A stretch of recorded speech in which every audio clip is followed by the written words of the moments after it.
tactics where they can keep the ball on the ground. Vance Honeycutt climbs in from the right side, and the first pitch is lifted to right field towards the line. Renzo Gonzalez giving chase, and that is off the Player Development Center. A beautiful afternoon at Alex Rodriguez Park.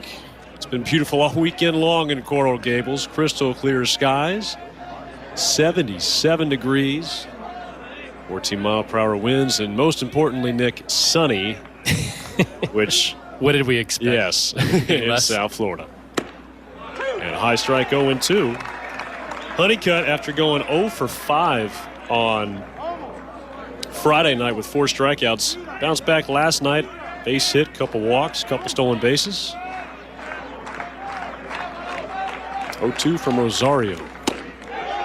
And a fastball just off the plate at 97. The stuff is not the problem, Nick. So when you see a guy who's got a fastball in the high 90s like Rosario, but then an ERA in the mid 12s, and he's not walking guys, what causes that? Well, you have to look at the velocity, but the velocity's there, but is there any movement to go along with it?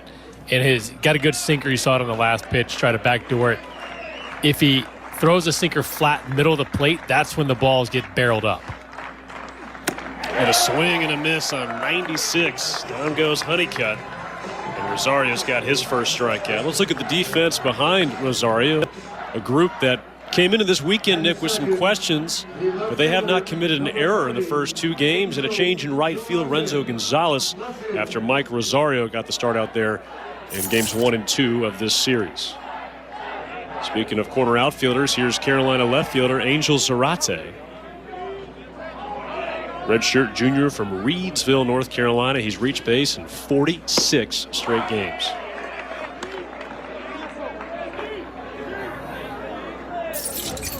And the batting average at .398. It's fallen a little bit here in Miami. He's 3 for 10 in the series. Hard to imagine your batting average dropping 12 points going 3 for 10. That is where Zarate is at right now. That means you've done a pretty nice job up to this point. One of the toughest hitters to strike out in the ACC as well. Big swing and a miss there. What, change up at 90? When you have a mid to upper 90s fastball, you take a little bit off with a little bit of depth. And you're going to get guys out front. Rosario's last appearance was against Clemson in relief. He gave up 6 runs on 6 hits and 3 1/3. The 1-2. Blocked by Romero behind the dish. And that really has been the story for Rosario this season. He's given up 4 runs or more in all 4 of his appearances. But you go back to last year, Nick, and he had days where he went 7 scoreless, once against Wake, once against Virginia Tech. Went 6 scoreless against Clemson and Virginia last year. A little low, but then he had other days, particularly against North Carolina last year in game 1 of that series in Chapel Hill, where he gave up 4 runs in 5 innings on 9 hits. And teams like Florida State, Pitt, and Boston College tagged him for 7 runs in each of their appearances. Out at the plate. You know, talking to Gino Damari earlier in the week, he's frustrated with how Rosario is handling adversity, and that's one thing that he's got to be better at. But he knows the stuff is there, so you feel confident if he can harness that emotion with this stuff, he's going to be successful. But it's all about, you know, locking in when things aren't going your way. After getting ahead on Zarate, he walks him on 7 pitches. First base runner. Jonathan Mary, our home plate umpire, calling balls and strikes. Third base umpire Brendan Henson. David Savage, the crew chief. Travis Carlson at first. And Nick, you and David Savage go back a ways, don't you? We do. Yeah. High school coach. It's fun to watch him, though. He's one of the better umpires in NCAA baseball, so he's had a great career. Yeah, Lee Wiley, that was 20-something years ago. We don't need to worry about those numbers. So Castagnazzi homered in the first inning last night to give Carolina a 2-0 lead. Takes a big cut on that breaking ball from Rosario. Strike 1. Johnny Castagnazzi, sophomore from New York. He's hit 5 home runs in ACC play. This is just Carolina's 9th ACC game.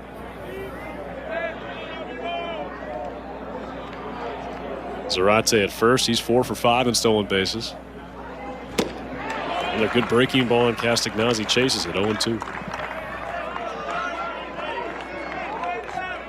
And if you're a hitter facing the type of velocity Rosario has, you really can't afford to get off the fastball, or else you're going to miss it. You got to stay with it, but you also have to pull back over the middle of the plate, that off speed. That's nasty, starting away and breaking down and away.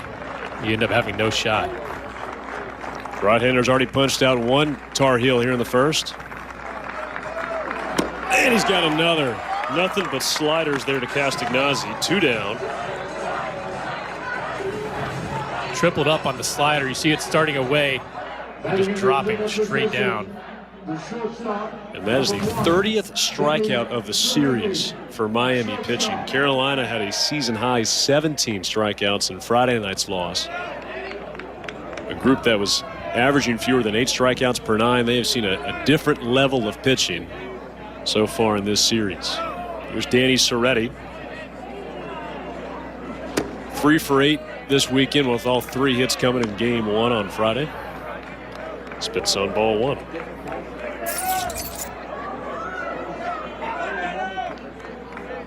Making his 145th consecutive start for the Tar Heels, over 130 of them straight at shortstop. Their fastball at 95. Tar Heels yet to put the ball in play against this fireballing right-hander.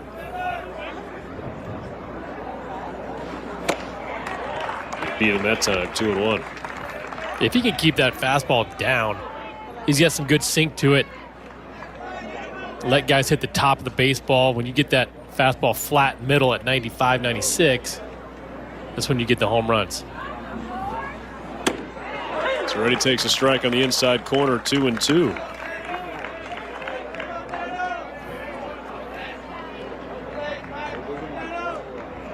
Already has bounced back nicely, hitting over 300 now in his 4th year as a Tar Heel after a struggling season a year ago. A little inside, that'll give Serrate a heads up at first.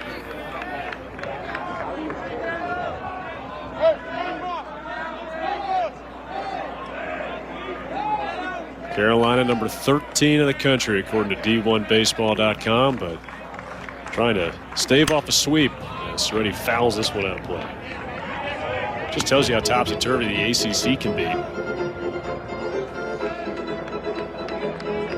We talked about that on Friday night too.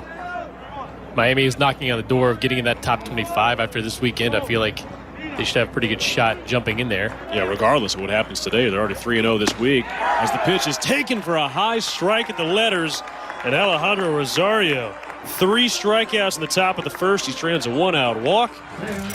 And one more look. Good morning. It's early on a Sunday afternoon in Miami. We started Warby Parker to A sun-soaked Mark Light Field in Coral Gables. No score. We go to the bottom of the first. The Hurricanes coming to the plate, led by head coach and third base coach Gino DiMari. And the story of this weekend, Nick, has got to be Yoandy Morales, who has been on fire for the Canes. He's 7 for 9 this weekend with a double, a home run. He's raised his batting average nearly 50 points. And this Hurricane lineup has a tough task. Max Carlson, the sophomore right-hander from Savage, Minnesota. The numbers are sparkling thus far, although he lasted only 2 1/3 last Saturday against Duke. He had a blister on his pitching hand and got an extra day of rest. He'll start Sunday here today.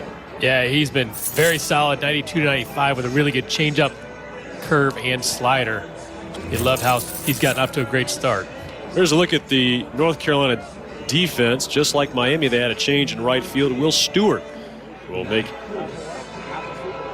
his first start in almost 2 weeks in right field. The rest of the defense the same for the Tar Heels, including Tomas Frick, who had an error last night but has been a brick wall behind the plate most of the season for UNC. And as far as Max Carlson goes, Nick, again, Carolina not only looking for him to throw strikes, but maybe gets a little bit of length out of him. So far in this series, they got just 2 1/3 on Friday against Brandon Schaefer, or with Brandon Schaefer, and then Connor Bovair lasted just 4 innings last night as C.J. Kafis coming to the plate.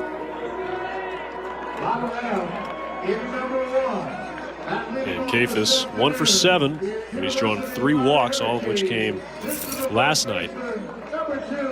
And had a 12-game hit streak snapped last night. So Carlson on the mound. Kafis in the box. And Miami looking for the sweep. We'll go to work against the sophomore righty. Hands over the head. And Carlson fires strike 1. 6 lefties in the lineup for Miami, Nick. Been pretty much the same group. And now they get a chance to see a right-hander in Max Carlson. That fastball swung and it missed at 93. From a stuff perspective, Carlson was 92 to 95 last week against Duke before he had to come out due to that blister. And when it comes to Sunday arms across college baseball, you're probably going to see more fastball velocity in this game than any other. On the outside corner, darted, and Kafis is down on strikes. A pretty good way to start for Max Carlson. Talking about being on the attack. Great location away. Kafis looking for something off speed. An 0-2 count. Carlson's supposed to be the Saturday guy, as you mentioned. The blister last week pushed him back to today. So we would have seen Bovair if that wasn't the case. And a swing and a miss from Edgardo Villegas. Huge game in the 7-3 win yesterday. Villegas went 4 for 5 with a double, an RBI, a stolen base for good measure.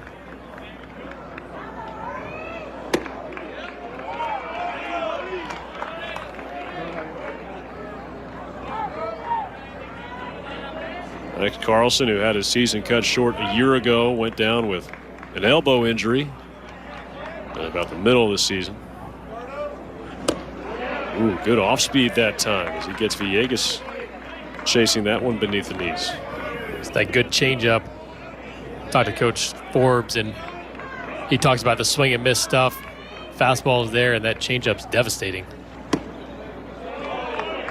And outside 2-2. 6th start of the season for Carlson. And his season high in pitches is just 81. Hasn't gone all that deep. In fact, his last 2 starts against ACC teams, less than 4 innings. And a swing and a miss. Pulled the string again on Villegas, and back-to-back strikeouts start the day for Miami hitters. Tripled up on the changeup. Just a really good, solid change. Velocity in that 83 range. That's going to be a big pitch for him today, facing a lineup with 6 lefties, although here comes a right-hander, and Yoandy Morales, 7 for 9 in this series. You pair that up with what he's done to the base paths as well. A stolen base and scored 3 runs. It's got to be the MVP of the weekend for Miami so far. He takes a high strike. Well, you got to be thrilled if you're Gino DiMare, how he's come out this weekend and swung at a bat. He looks phenomenal, on time, swing looks good, short, compact, showing some power too. Expectations are very high. Takes a fastball at 95 up, 1-2. Morales entered this series just 4 for his last 27, but again, the at-bat quality was good. Coach DiMare was optimistic about Morales in the short term, and well, he's been spot on to getting the results in these 2 games against Carolina. Didn't get that high fastball, though. Down goes Morales. It looked pretty good. Need a little catch-up on that. Wait, a little mustard? No mustard. No just, mustard. Just ketchup. Yeah, all right, okay. Well, Alejandro Rosario has been providing plenty of mustard with his fastball and slider combination so far. As Frick behind after the foul ball off his foot. And this one charged into center field. Coming on, Burke off the play it on a hop. And Tomas Frick with another base hit. His 5th of the series. Good pitch, too, and if you're Rosario, you have to feel good about that location. Blooped into center field. Nothing you can do about it. Tip your cap. Good swing by Frick. So Carolina with the leadoff man on. Boy, that was the story all of Friday night. They had the leadoff man aboard in 6 of 9 innings, but struggled to score. Had just 2 runs through the first 8, and then a 3-run homer brought them closer, but it was still an 8-5 Miami win. Fastball inside on Mac Horvath. Sophomore from Rochester, Minnesota. And that batting average below 200, clearly. But his on-base percentage over 340. He's a very patient and selective hitter, and he finds himself in a 2-0 count here against Rosario. And part of the key for Rosario, Nick, I mean, you and I both kind of looked at each other after that top of the first and said, man, that stuff is crisp. But can he carry it from inning to inning, up and down, up and down? But you can pitch off that fastball right there. I mean, you don't want it down the middle all the time, but it's got movement. So if it has movement, it's going to miss some barrels. And his stuff is definitely there. Before he came to Miami, some thought he'd be a first, second round draft pick. So obviously this stuff is really good and has been for a while. That one backed up on him up and in. 3-1 on Horvath. The sink is his key, though. It's one of the quickest ways to tell what kind of day he might have. If that fastball is flat, like you mentioned, it's going to make a world of differences. But as a pitcher, you can't try to make the ball move. Once you start trying to make it move, that's when it flattens out. And I think that, you know, for a young kid that relies on sink, if it's not there, then how do I get it back? The experience just isn't there for them to rely on. Throw back over to first, check on Frick. Rosario, just his second year as a Hurricane. He was a freshman All-American according to Perfect Game last year. But he was 6-4 with a ERA over 5. Here comes his payoff pitch to Mac Horvath. Lifted in the air to right. Gonzalez charging towards the line, foul ground, and that'll land beyond the field of play.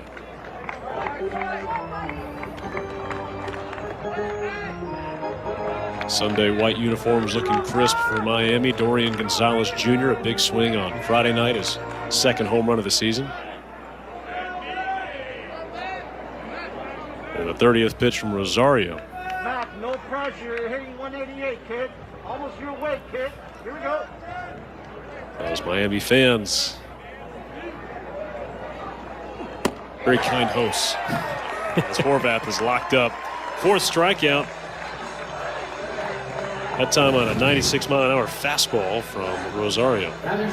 That glove side command has been pretty good so far. And back door to the righty, front door to the lefty, that's a tough pitch to handle for either one of those. If he can consistently command it, he's going to have a good day.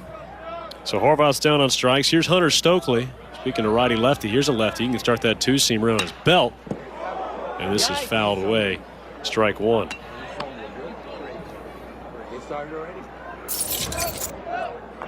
Stokely 3 for 8 in the series. Not a lot of power so far this season for Hunter.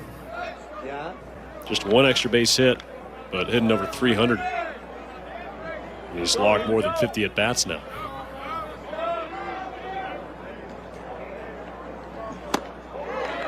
And late on that high fastball, 0-2.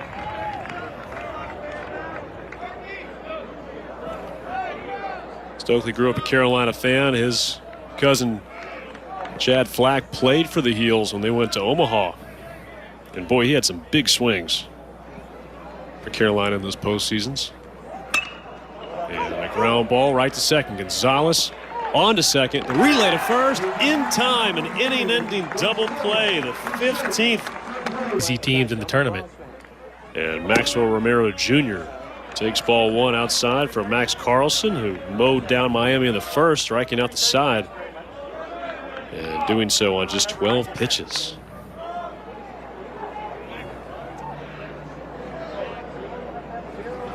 Romero has just 1 hit so far against Carolina pitching, but it was a big one. The go-ahead and ultimately game-winning double in the 4-run seventh for Miami. They trailed 3-2 going to the bottom of the seventh last night and got 5 straight hits to open up the inning. And just like that, 4 runs were home. Miami had a 5-3 lead, and they closed it out, adding another run in that 4-run seventh, and then added an insurance run in the 8th. And there's a strike on Romero, fastball at 92. Transfer from Vanderbilt. And we were talking on Friday, Nick, when we had that series opener about how if they can get Morales and Romero going, this Miami offense can be a whole different animal. They've gotten Morales going. Now Romero's that missing piece, and Canes fans are hoping that double he had in that clutch spot can be the start of something special. Well, you feel good about Kefis at the top. Villegas has been swinging the bat really well.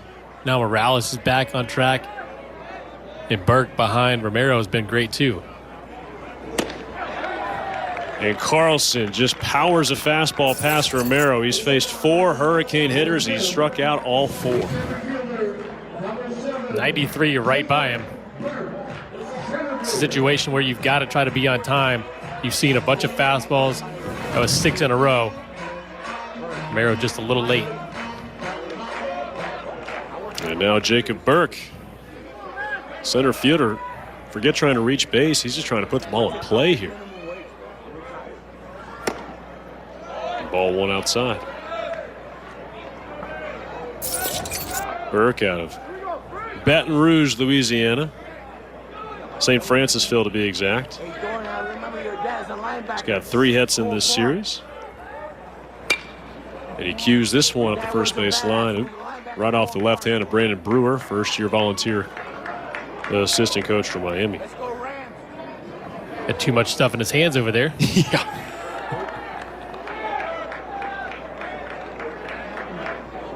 That's really how you measure the caliber of a first base coach. How many things can you do at once? Just popped up on the infield. Stokely, first baseman, backing up onto the right field grass. Flags down the first out.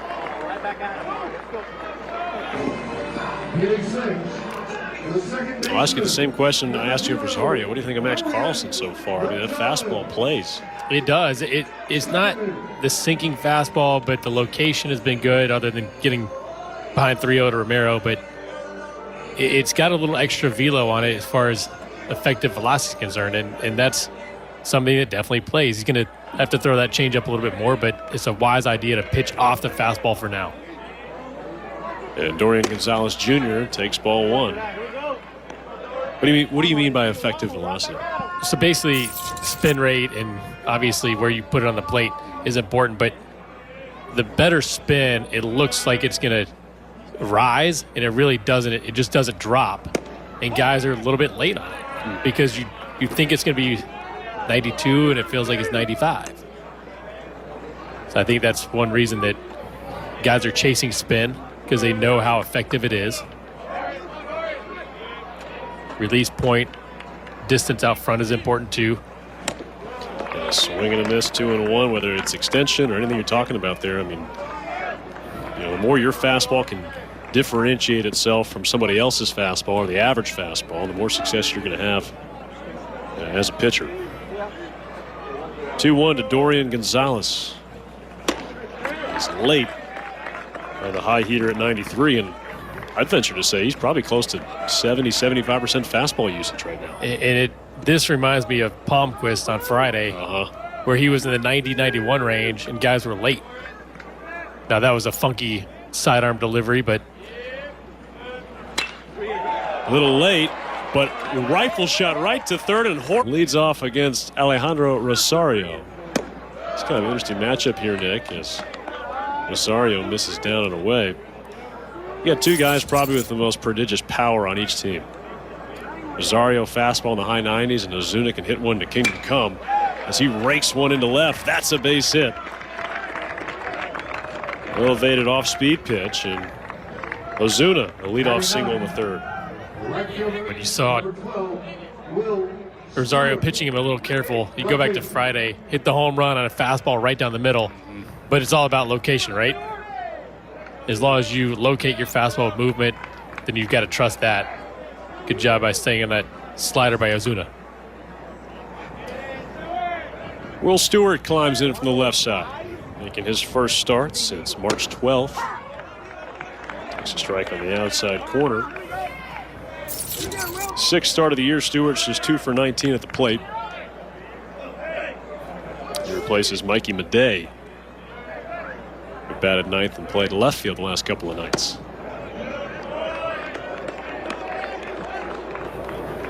Rosario, like you mentioned, Nick, he's been a well-known arm in the amateur baseball scene and when it comes to both the college ranks and the professional ranks. And if you're Carolina right now, it's just a matter of being on time, right? Yeah, I mean, you can't get off the fastball. You know he's going to throw it. The slider's been good, but the split hasn't been the pitch he's going to throw for a strike yet. Inside, 3 balls and a strike. And if you're Gino DiMaria, you'd like to see Rosario trust that fastball a little bit more instead of trying to pinpoint it every single pitch. Especially against a hitter who hadn't started a game in over 2 weeks and sitting just above 100. Got the call that time. Just enough sink and run on that to climb back into the zone. They set up inside in a 3-1 count. Great pitch, but you want it to be a strike. Yes, yes.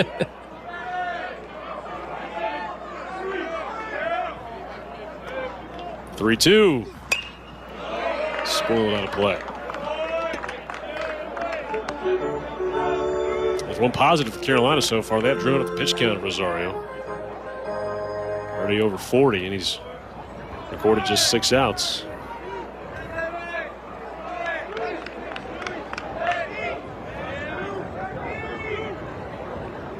Wants to run through the signs again with Romero Jr. And he hasn't gone more than 59 pitches in the last 3 outings. 3-2, cut on and missed. Stewart chased ball 4, 5th strikeout for Rosario. Wanted to go inside, missed up, but plenty of velocity up top. That definitely plays. Now Vance Honeycutt. That's one way to get your Sunday afternoon nap in, huh? I'm not sure how comfortable those concrete bleachers are, though. You have any kids? They don't care where they sit or sleep. Not yet. Strike 1 on Honeycutt. They amaze me for sure. That's pretty good. How long do you think he's had that sun hat? He's probably had it a while. Yeah. His parents want him to go to the game. He wants to go, and he's going to take a nap and then check out the rest later. Maybe you say nothing good's going to happen while we're not hitting. I'll watch him hit. He's an offensive type of guy. Yes, exactly. 0-2 on Honeycutt. He's already struck out 6 times this weekend, including once today on a fastball. Check swing. Did he go? No. 1-2. What do you got here, Grinny? Ooh. Good call. You were a hitter, right? I was a hitter, but that was definitely a no swing for sure. Well, I get some pitchers who come in here and say if they move their hands at all, they technically attempted a swing. That was a full go round. And that breaking ball undresses Honeycutt. 6 strikeouts for Rosario. That breaking ball has been so good. Laid off the breaking ball away. Last pitch comes back over the outside part of the plate here. Just has such good depth today. Angel Zarate. He walked in the first to extend his reach base streak. Now up to 47 games. He's also hit safely in 23 straight, every game this year. Takes ball 1.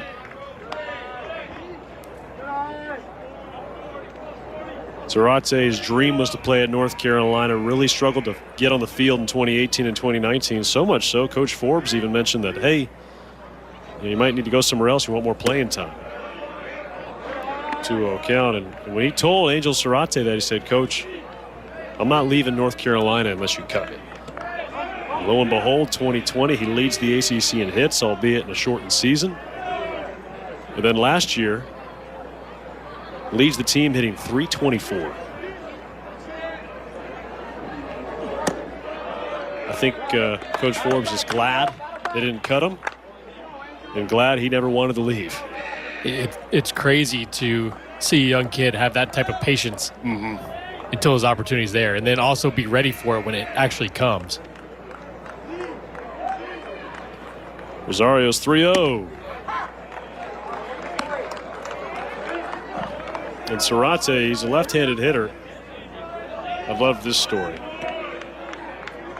His father was a pro baseball player in Mexico, and when Angel was born, as soon as he was old enough to grip a bat or a ball, his father always put it in his left hand. As this ball's ripped into right center field, and they'll put runners on the corners as Zarate comes through with another base hit. Ozuna into third. Got himself into a good count, 3-1. Tried to front door that two-seamer again. Leaked over the middle of the plate. Zarate stays the big part of the field. His swing is just so compact and so good. He's so patient, trusts himself. And you can definitely see why the numbers are where they are. And now Johnny Castagnazzi,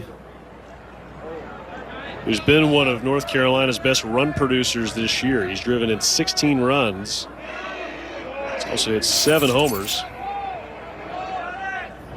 Big spot for him. The way Max Carlson is pitching, it feels like you don't need many to get into the late innings with a lead. Castagnazzi sprays that breaking ball foul.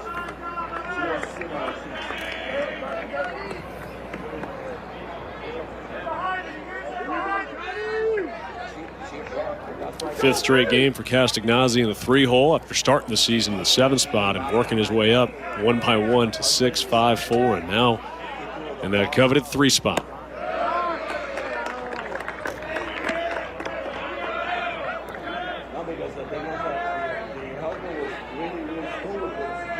The 1-1 count. If you're Rosario, what are you going to here, Nick? I think you have to trust the fastball. Yeah. Try to get the ball on the ground, weak contact, miss a barrel.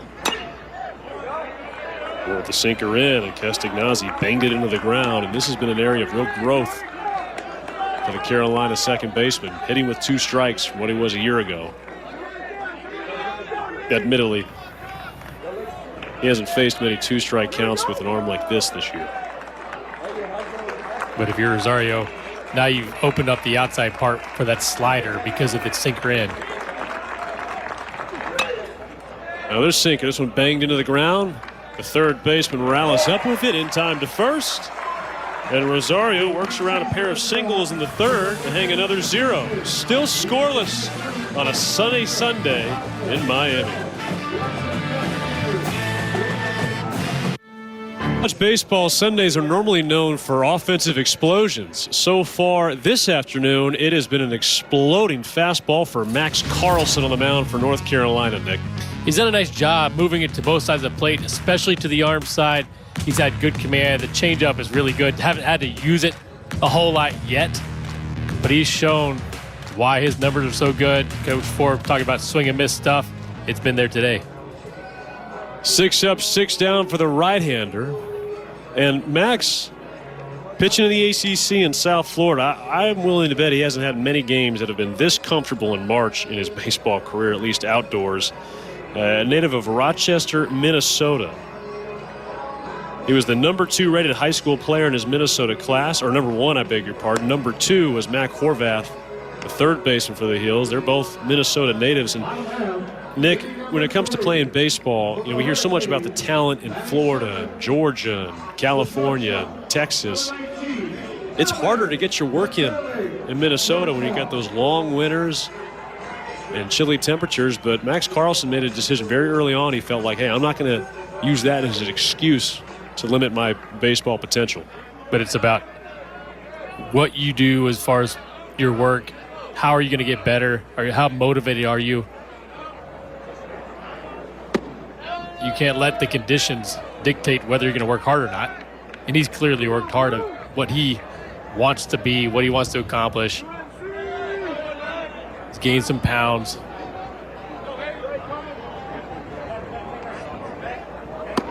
I heard an interview he did on the Bosch to the Bigs podcast hosted by Kyle Straub and Pat James up in Chapel Hill. Get you caught up on all things Carolina baseball. But he talked about when he would throw his pitches back home indoors in Minnesota as a high school player. You know, he wasn't able to get out on the field and get a full 60 feet, so he had to get good at reading the angles, the way the ball came out of his hands into the netting to kind of anticipate, okay, here's what I'm trying to do, and that's tough. Those types of things. It is. There are disadvantages, as much as he doesn't want to use them as an excuse to growing up in that part of the country, but we've seen guys from that area do really special things. Let's go, Kane! 3-1 on Patelli. In fact, his older brother Sam was a second-round pick of the Mariners in 2017. He was committed to be a Florida Gator. And around the area scouts up in the Minnesota area, as Patelli fouls his way out of play, they said his older brother Sam was the best high school product in Minnesota since Joe Mauer. Wow. Full count on Patelli. Hurricanes still looking for their first base runner.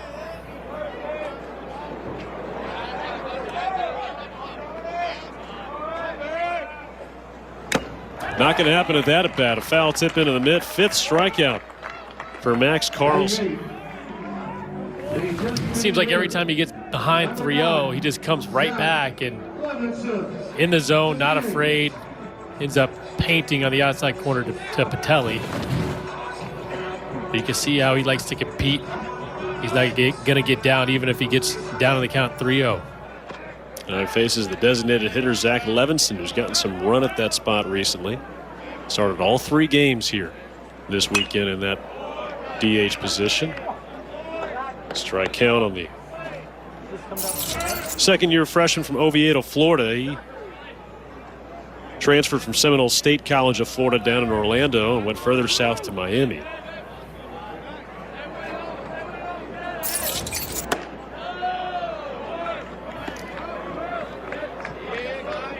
And a 1-1 count.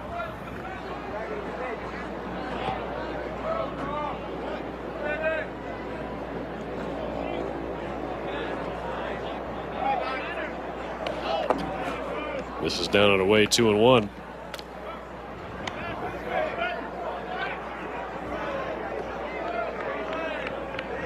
It's one of the first real big bad misses we've seen from Carlson. And maybe that at bat to Romero where he fell behind 3-0, but outside of that, it's been pretty steady.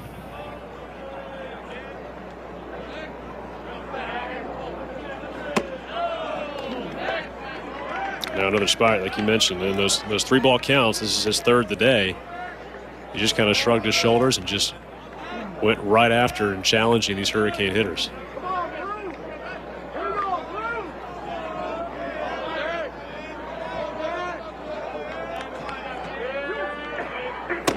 Yep, there you have it, 92. It seems like every time he's in that situation, he goes right back to that fastball.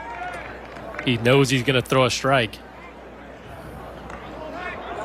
We were discussing between breaks, but I mean, that 92, 94 fastball he's shown, I think he's touched a 95 this afternoon.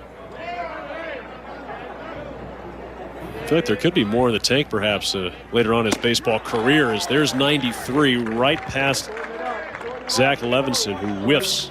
5th strikeout, beg your pardon, 6th strikeout for Carlson. Just straight up challenging guys. If you're a Miami hitter, you've got to try to be on time for that fastball. That's what he's throwing, especially if you get into a hitter's count.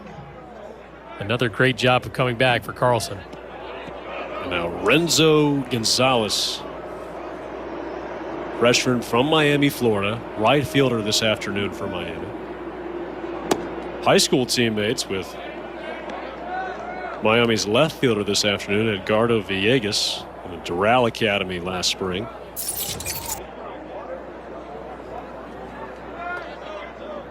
Only his 5th start of the year. He's 2 for 21 at the plate with a double.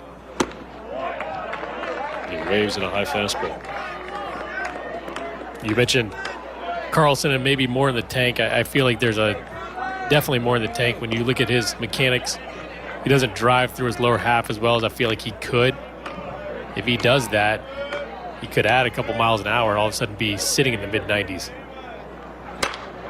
This ball rocked into left center, and that's going to be over the head of Soretti, and the first base runner for Miami is a flare single from Renzo Gonzalez. Try to go to the changeup. Gonzalez stays on it long enough. Catch it off the end of the bat. No shot at shortstop by Soretti. Take all those hits they can get. I'll turn the lineup over for C.J. Kafis, the leadoff man for the Hurricanes, and every game but one this year. Hard to believe Coach Damari went into the season really wondering who is going to be that leadoff guy. They felt like they didn't have a natural fit there, and they trotted Kafis in that spot, and he's been great. Takes a fastball high. They've got a flinch there from the fan in the front row on that heater. That one at 90.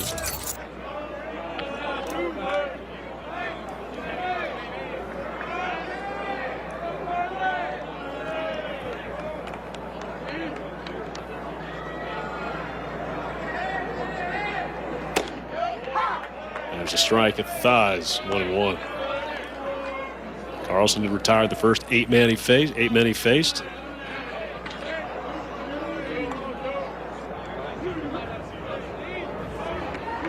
Checks the runner at first. And high fly ball, left center field. But it'll stay in the ballpark as Zarate makes the catch in front of the track. Saturdays, once he, probably next week, more than likely, as long as his blister's fine. So a called strike. Danny Soretti begins the fourth.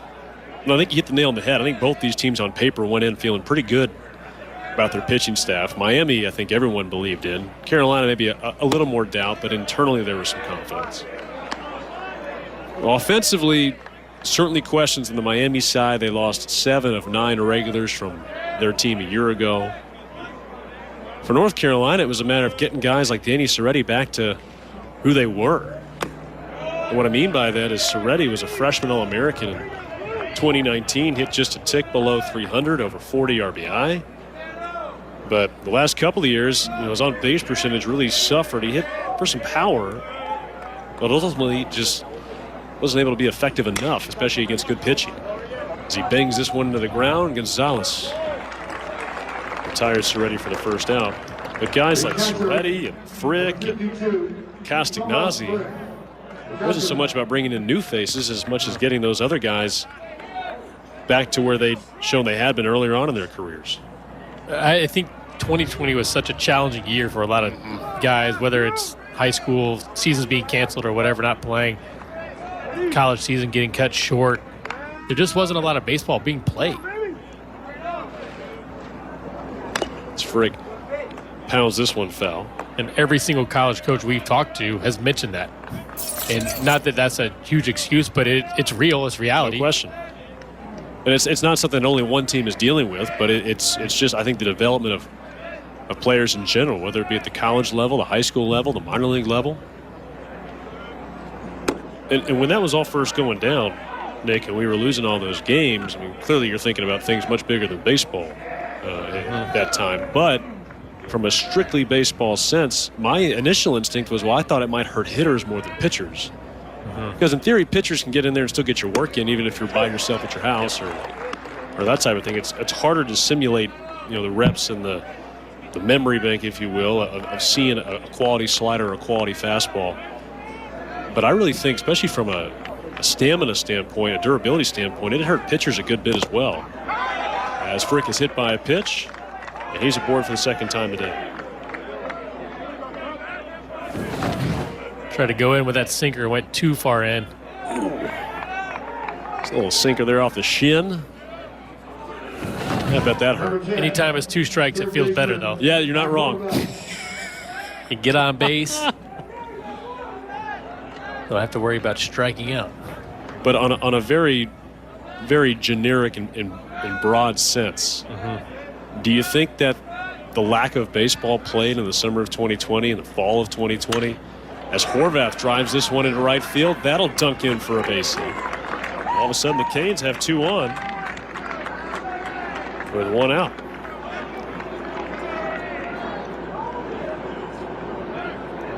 But do you think it hurt pitchers or hitters more? Or is that in some ways that might be just kind of a meaningless question. I mean, it's going to affect everybody differently. Yeah. And some guys need to rework their swings. Some guys need to rework mechanics. And I think that's beneficial to a degree, being able to do that and not have to worry about results. But a lot of guys need game action. And as far as just growing as a baseball player, you've got to play in the game, period. Doesn't matter if you're a pitcher or a position player. And I think that's some of the things that we're seeing as far as the growth of some of these guys. When you talk to some of the coaches, they say, okay, we're becoming better baseball players. Well, there's a reason that they had to do that this year because of what's happened in the past. So, yeah, I don't know if I could pinpoint either one, which one it hurt worse, but I think it affected everybody differently. Yeah, and I think Mac Horvath's a prime example for what you're talking about. So that pitch gets away from Romero all the way to the backstop, and now Carolina runners at second and third after the wild pitch.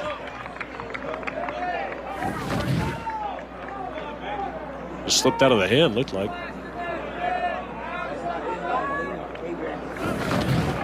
And now North Carolina, they have struggled so mightily this weekend with runners in scoring position. They are just 4 for 25, 0 for 1 today. Can Hunter Stokely come through for the Heels? They just haven't been able to get that big hit to put them over the top.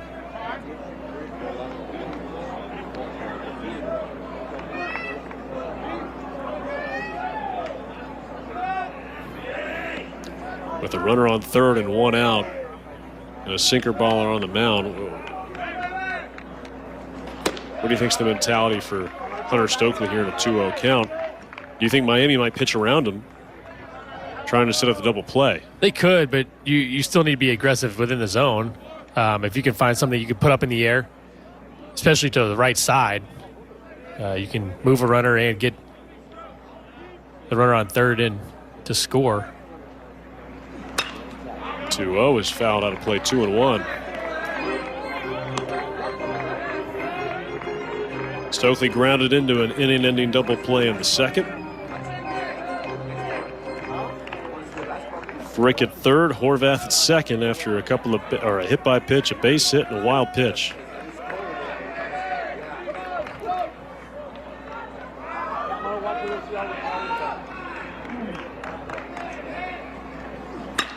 And the 2-1 rocked into center field. That's down for a base hit. And that'll bring home 2 North Carolina runs. Hunter Stokely with a missile into center field. And it's 2-0 Heels. Nice piece of hitting. This is why you want to still be aggressive within the zone. Sinker, they want it in, gets middle in. Nice job of staying back up the middle for Hunter Stokely. RBIs 8 and 9 on the season. That's a big hit there for the Heels. And now mound visit, J.D. Arteaga, joined by Maxwell Romero Jr. atop the hill. Look at the Miami bullpen. And it's Jordan Dubberly, 5th-year right-hander from Hazelhurst, Georgia. Again, his career as a Georgia Bulldog, now a Miami Hurricane.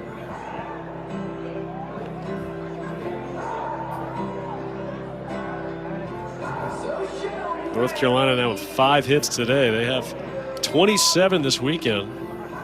Miami only 22, but again, the story, Nick, has been they just haven't gotten that hit when they needed it. Hunter Stokely able to let the Heels exhale a little bit in that third base dugout. So here's Alberto Osuna.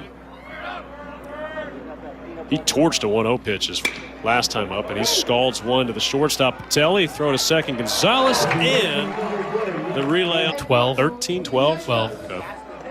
God, he's been that long? 10 years? Wow. Ooh. It's not fun for either of us. Edgardo Villegas whiffs on a first pitch changeup. 0-1. Max Carlson looking for a shutdown inning after his offense got him two. A 2-run single from Hunter Stokely. 0-2. Good changeup. Second time through the order, I think you're going to see more off speed from Carlson. He's got Villegas set up here. And a swing and a miss and a fastball away. 7 strikeouts for Max Carlson. And we discussed some of the challenges he faced as a Minnesota high school player.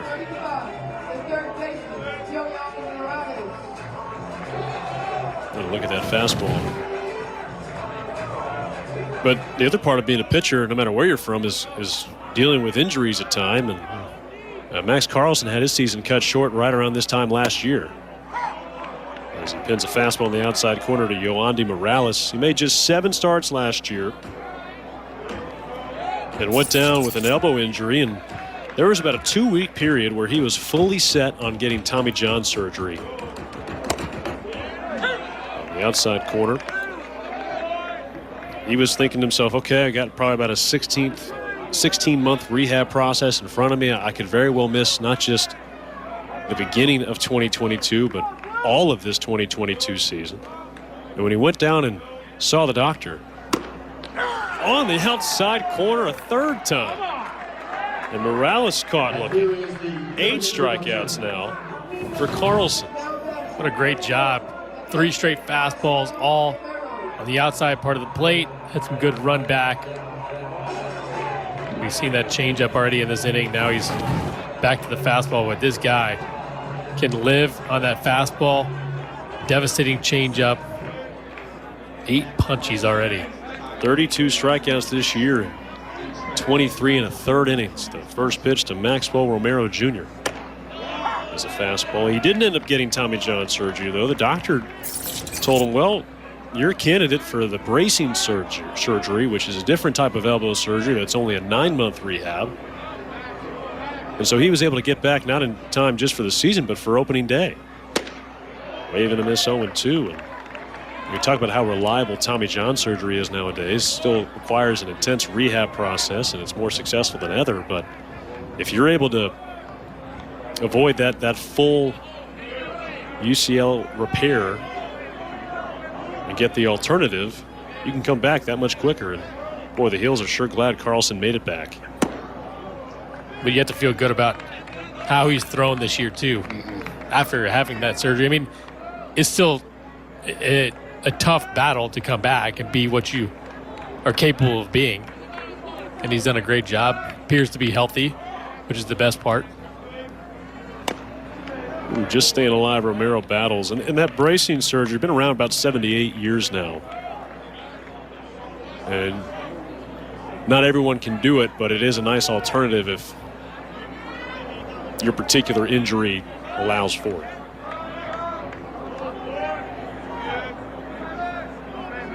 We strike out the side again. He's done it once. Not on that pitch. Romero battling a little bit here.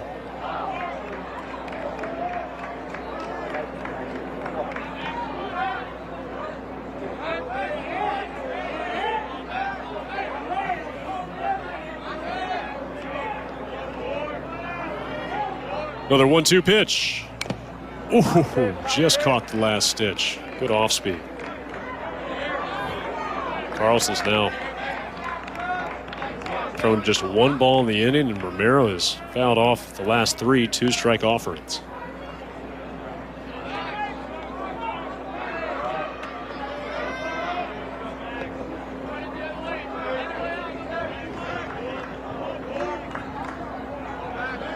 Romero trying to grind away.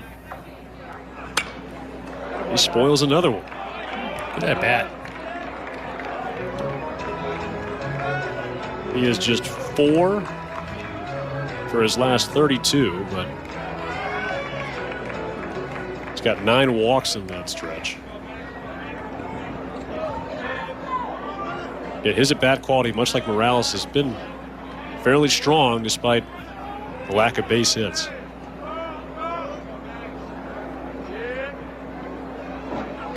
And Carlson, what happens today, I think the Hurricanes got a good chance to move in to the top 25 tomorrow when D1 Baseball and the rest of their outlets release their polls. Do the rankings mean much to you at this point in the year, or is it still too early? No, I mean, you could have somebody ranked 10th right now and end up out of the top 25. And Stewart drives the ball in the air to right center. Gonzalez just in front of his brim of his cap makes the first catch. You know, I think the most important part for any team right now is just continuing to get better each week, right? And then you have talented players on your team, so when you get better each week, then the results come when they need it the most. And right now, early on, you want results, but do they mean as much? Not quite as much. And so much of college baseball, I think, is just about positioning yourself to A, get into the tournament, and B, hopefully at least host as a top 16, if not a top 8. I think the best part about a conference like the ACC is there's so much talent. And I think in a lot of ways last year, with the way the schedule fell, only 50 games allowed by the conference due to COVID protocol, and of those 50, 36 were going to be played in conference as opposed to the usual 30. Good pitch. And right there, you're losing 6 games, period, not being played, and another 6 that would have been non-conference opponents, which likely in most cases going to be 4 more winnable 5-1. games. Yeah, exactly. Maybe 6-0. Honeycutt down on strikes again. Miami has solved him this weekend. First road series for the freshman, and he has now struck out 8 times in 3 games against Hurricane pitching. Rosario just continues to go to that slider against Honeycutt, and he cannot lay off. Can't put the barrel on it. It's had a tough weekend. 2 runs for North Carolina in the top of the 4th. A 2-run single from Hunter Stokely. That's your scoring summary this afternoon. Angel Zarate has reached base in both plate appearances.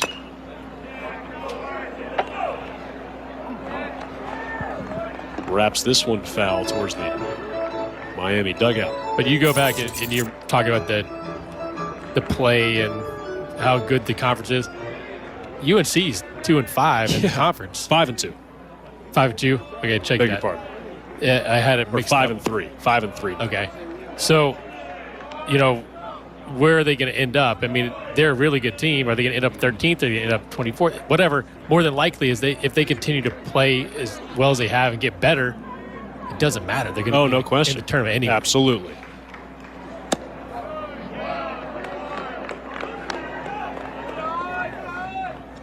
It'll be interesting to see how many ACC teams host this year as well. With only one host site last year, that was Notre Dame. Expect to have more this year for the NCAA tournament. 2 balls and 2 strikes on Zarate. Alejandro Rosario, I know he's currently in line for the loss right now, but given what he had done in his last 4 appearances, Nick, an ERA of over 12.5, this has got to be a nice boost and a good sign for Hurricane fans to think that he can deliver like this on the mound, especially in a Sunday series finale. I think it's encouraging, obviously, for the team, but encouraging for him, too. I mean, he's a guy that's had trouble controlling the emotions, so to see him come out and give you this type of performance against a very good North Carolina team, that's awesome to see.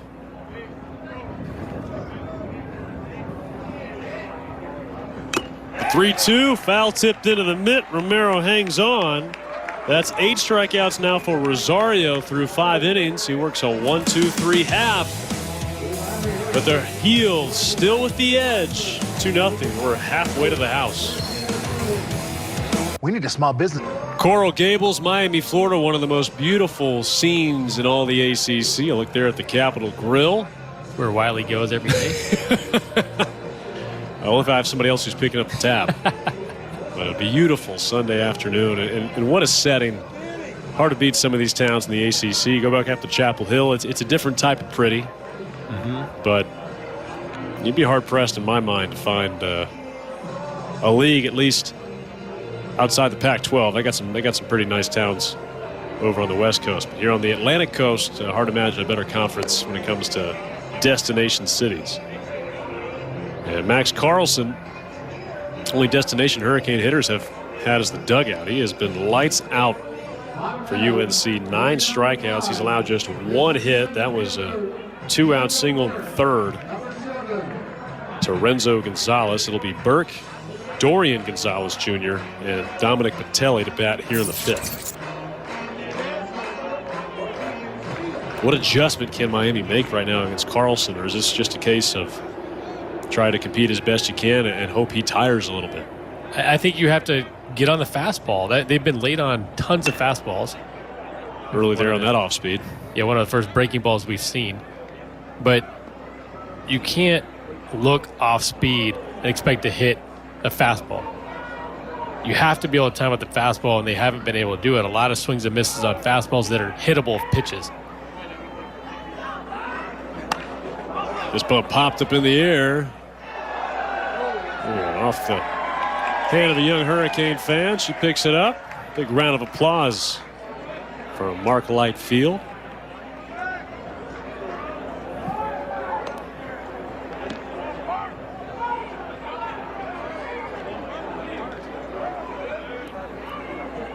Carlson's 0-2 pitch. Burke stays alive. This is Carlson's 13th career start, first ever with double-digit strikeouts. And he is in a groove right now, just 61 pitches. His season high is 81. And I know it's warm down there in South Florida compared to other places in the country right now, but it's been some pretty low-stress pitches, too, on top of that. As a breaking ball snaps downward, and Burke foul tips it into the mid. Now all of a sudden you have to think about the breaking ball to go along with the changeup and fastball. A little bit of a hanger up in the zone, but that's tough because the breaking ball before, earlier in the count, was pretty nasty down. Watch out, number 10. Yep, now in double digits, I beg your pardon. It was a career high with 9. And now Dorian Gonzalez Jr., he'll try and solve the Carlson riddle. Ball 1. He might have had the loudest contact off of Carlson. It was a laser liner right to the third baseman, Mac Horvath. Came up empty there.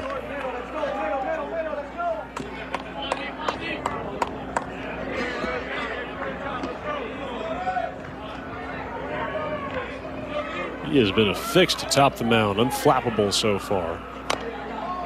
And a ball and 2 strikes. 3 changeups in a row.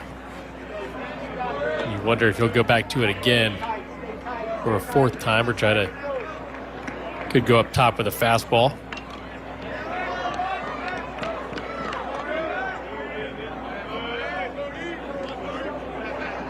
And the 1-2 on the way. Is he in a spot, Nick? I mean, you've had so much success, and he's faced 14 men now. He's facing Gonzalez for the 2nd time in the 6th spot. Does he have to worry about trying to be too cute and making adjustments, or you just continue to do what you've been doing and wait for Miami to show they can combat it? As he gets him on a high fastball, that's 11 strikeouts. Holy smokes, Max Carlson. As a hitter, you think he's going back to that changeup. Goes up top with a fastball. Another swing and miss. What a day. He struck out the first 4 hitters he faced to begin the game, and now he's struck out the last 5 men. And Max Carlson facing Patelli now, who struck out swinging. You know, back to your question, Wiley, I think that as pitcher in this situation, you still go with what's been working. But at the same time, they've seen a lot of pitches, so you need to mix the other pitches in as well. Good change up there. And the fastball velocity has dropped down to 90 at times, so it's not the 93 that it was earlier on in the game. Location's been good.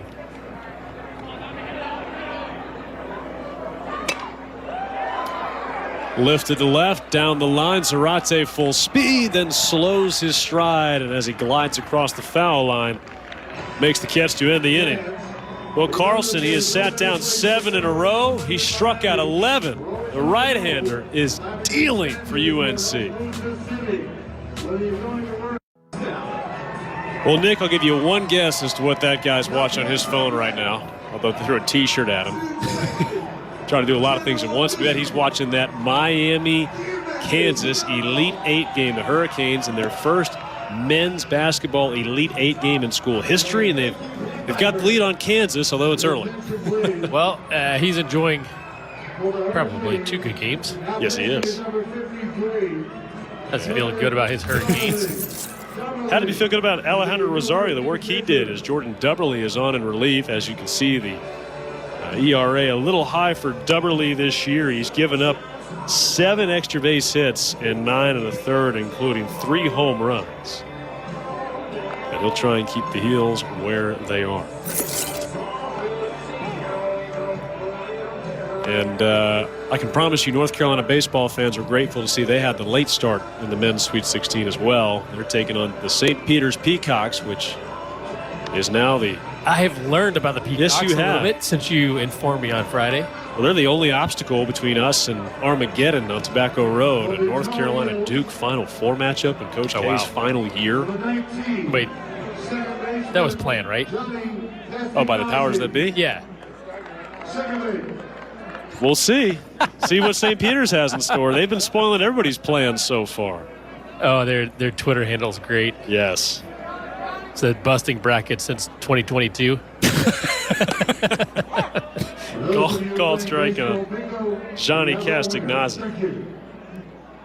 So Dubberly replaces Rosario, who struck out 8 men and by far his best appearance of the season. But the right-hander is on the hook for the loss thanks to Hunter Stokely's big 2-run single in the 4th. Speaking of long-standing traditions, Nick, how about a Marklight Field? This is the 50th season that Miami has played baseball here at Marklight. Opened in 1973. Swing and a miss there, 1-2.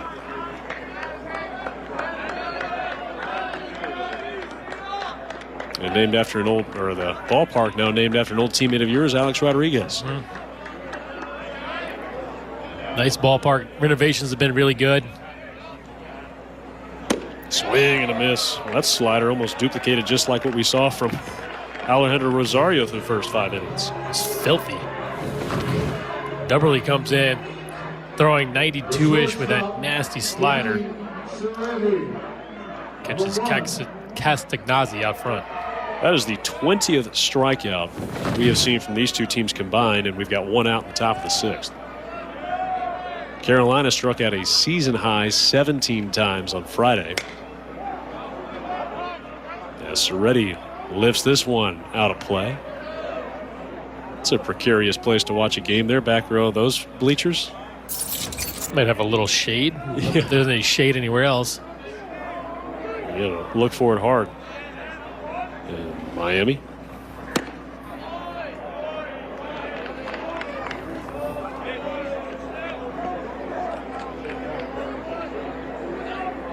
Danny Soretti went 3 for 4 on Friday. Since he's 0 for 6.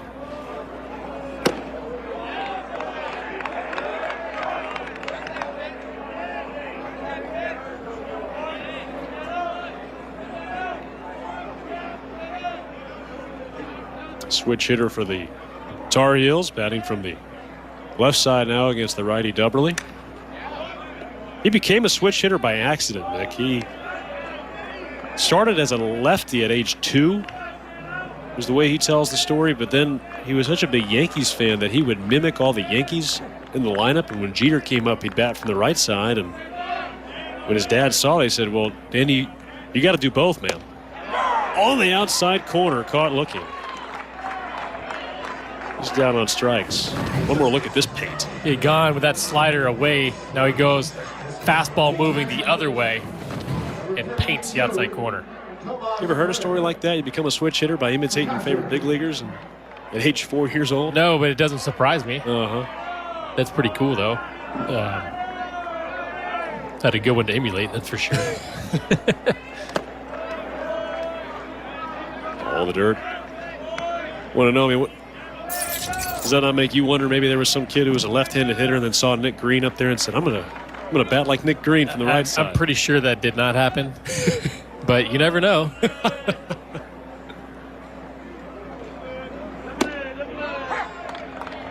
Ball, 1 strike. You don't know for sure that didn't happen. That's what I'm saying. I don't know. Probably not, but we can all dream, right? Absolutely. And Tomas Frick, ground ball, a trundler to short, for the first in time. And it's another 1-2-3 inning for Miami pitching. The Canes have sat down 7 Tar Heels in a row, but North Carolina leads by 2 in the middle of the 6th. 2-0 lead for North Carolina. Max Carlson has been the star this afternoon in South Florida, Nick.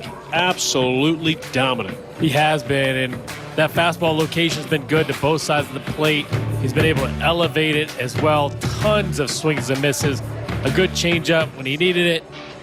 Only 2 strikeouts looking.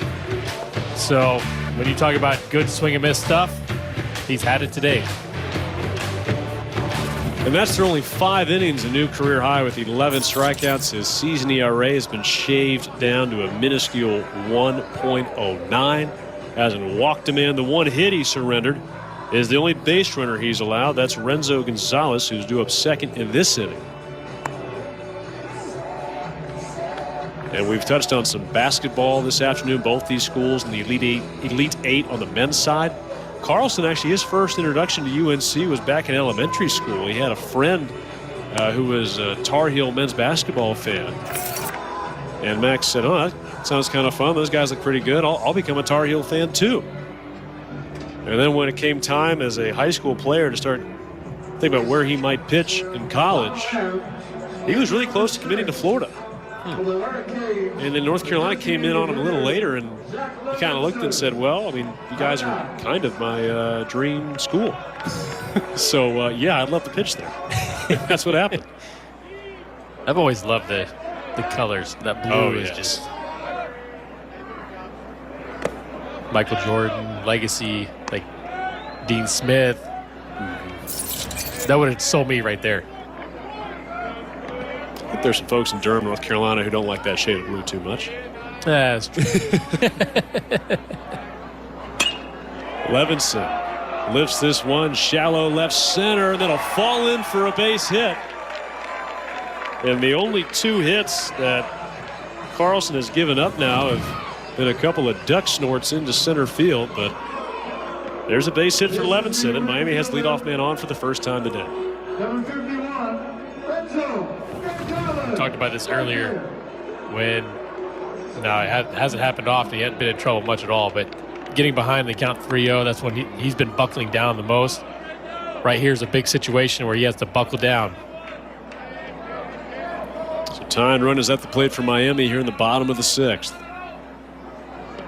9-hole hitter Renzo Gonzalez takes ball 1. Look at the North Carolina bullpen and Sean Rapp, who pitched a third of an inning last night, an inning and 2/3 on Friday, so he's got a chance to pitch in all 3 games now. 2-0 now, Gonzalez.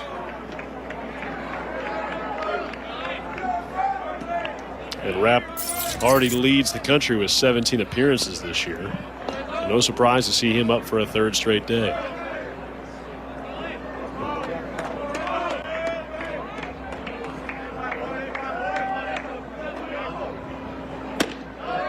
Three and 0, Nick. We'll see if Carlson can buckle down. He's closing in on his season high in pitches at 81.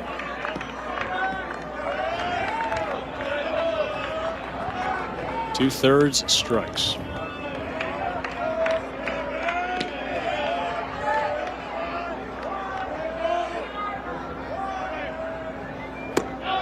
He lost him, ball 4. So the 8 and 9 hitters in Miami's lineup have set the table here in the 6th.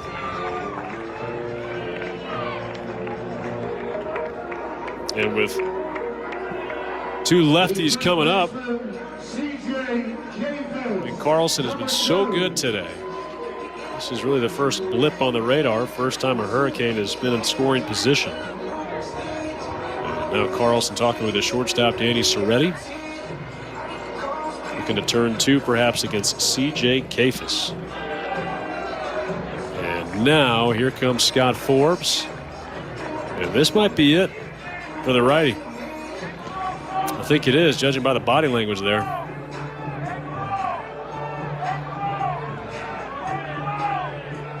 And that will be it.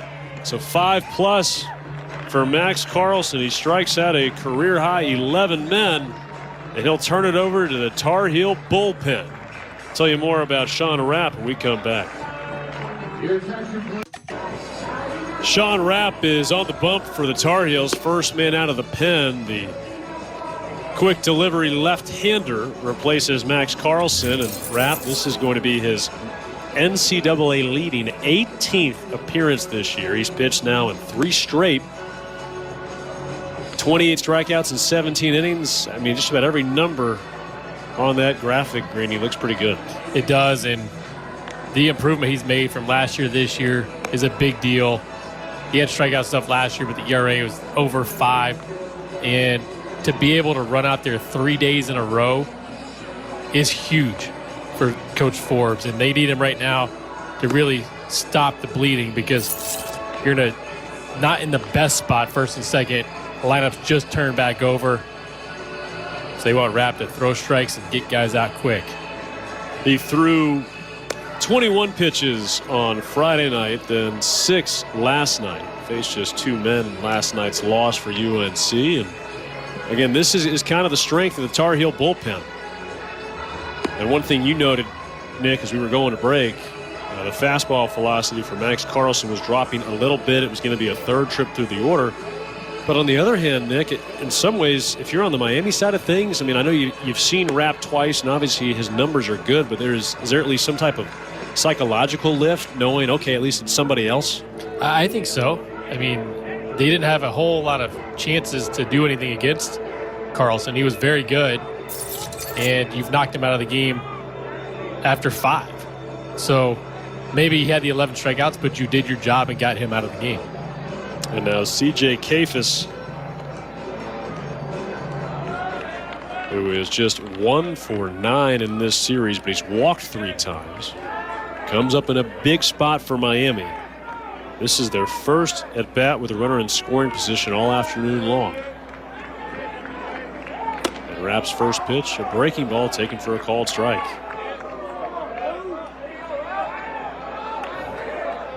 And that's just a tough pitch for a left-handed hitter. Miami's got 6 of them in the lineup, including Kafis and Villegas. Up next and here at the plate now.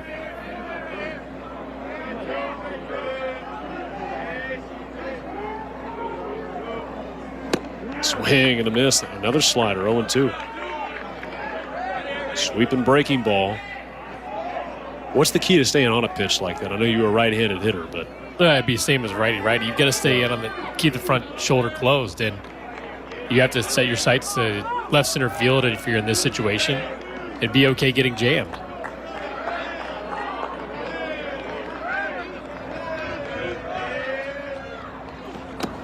Went to it a 3rd time. That one, perhaps he tried to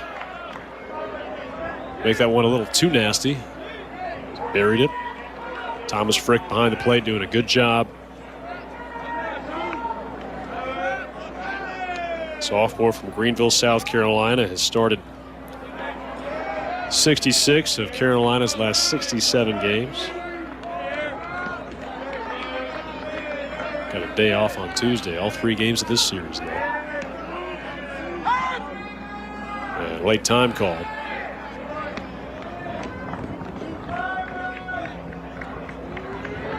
And it's amazing, Nick. If you don't believe it when pitchers talk about how stressful those at-bats and pitches they deliver with runners in scoring position, just take a look at how slowly Rapp is working. He knows this is a potentially dangerous situation in a game that Carolina feels like they really have to have, having lost the first 2 in this series. Caden O'Brien, Davis Palermo. Ready to go in the pen. Perhaps for Yoandy Morales, if it gets that far. And a little ground ball to Horvath. Has looked to second. No one was covering. He'll take the out at first. Move the runners up. You see nobody going to cover second base. Ready breaks the wrong way trying to field the ball when he didn't really have a chance. And not sure you would have gotten 2 out of that anyway, but if you're Carolina, you would like to at least have had the double play still in order. All right, so Kafis, if nothing else, moves the runners over, and now a base hit from Edgardo Villegas, the team's leading hitter entering play today. Just a shade below a .400 batting average on the year against Sean Rapp. And a first pitch strike on that sweeping slider 0-1. Villegas has struck out twice today.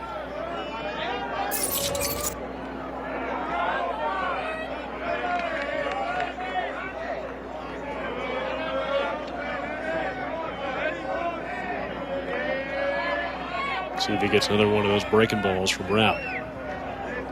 He does, and it nearly hit him.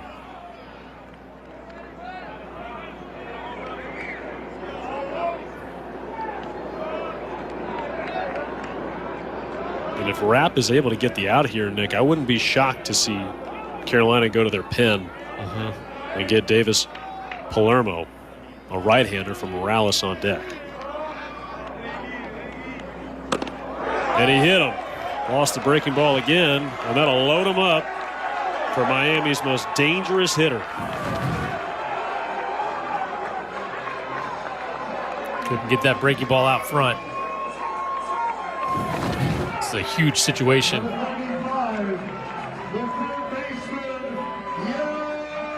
Yoandy Morales, yo-yo. 7 for 11 in the series, 0 for 2 today, and will he face the lefty Sean Rapp? Doesn't look like it. As now the catcher Tomas Frick out to the mound. No coach has come out yet. This is one way to make sure you have some more tosses down in the bullpen. You know, it only makes sense to me to put Palermo in there, especially with Rapp going 3 days in a row. See what ends up happening. Yep, there's Coach Forbes, and here he comes. Down to the pen he looks. Tomas Frick makes a U-turn there halfway between home plate, and there's home plate umpire Jonathan Mary. He's pointing down to the pen. And yep, it's going to be Palermo. Bases loaded, 1 out, and Yo-Yo Morales is coming up. Don't go anywhere. Miami had just 1 base runner through the first 5 innings, but they have loaded them up here in the 6th, and Carolina using their 3rd pitcher of this half inning, and Davis Palermo, a 1-0 record, a 1.35 ERA. And Nick, this feels like the biggest at bat of the game with Miami's star hitter Yo-Yo Morales stepping to the plate. This is a massive at bat, and if you're Palermo, you've got to try to get ahead. He's done a great job overall. 1.35 ERA, pitched on Friday, 3rd of an inning, got hurt by an error in that game, but a huge situation all the way around for Carolina and also for Miami. Coach Forbes breaking out all the stops here as they try and halt a potential Miami sweep. A 2-0 lead, a 2-run single from their first baseman Hunter Stokely back in the 4th. Yoandy Morales, preseason All-American for the Canes. That started every game at 3rd base for this team. Entered this series with a batting average of .270. It's jumped 50 points, including 2 strikeouts today. However, it was up to .325 when play began. And Morales doesn't need to do anything different than what he's been doing, which is putting together quality at bat after quality at bat, and doing that for weeks, according to Coach Damari. Just hadn't been getting the results. And now a base hit could tie it. Something more would give Miami the lead. These two have not faced yet this weekend. Palermo against Morales, and the first pitch. Ooh, and he ran one up and in, and Morales fouls it off, strike one. Little extra from Palermo, 96. Yo-Yo clearly didn't see that ball.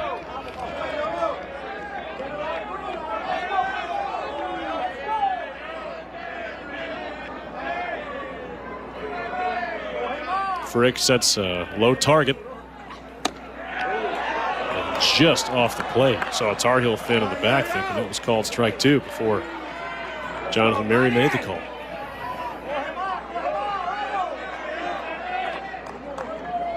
A single, a walk, and a hit by pitch have loaded them up for Morales.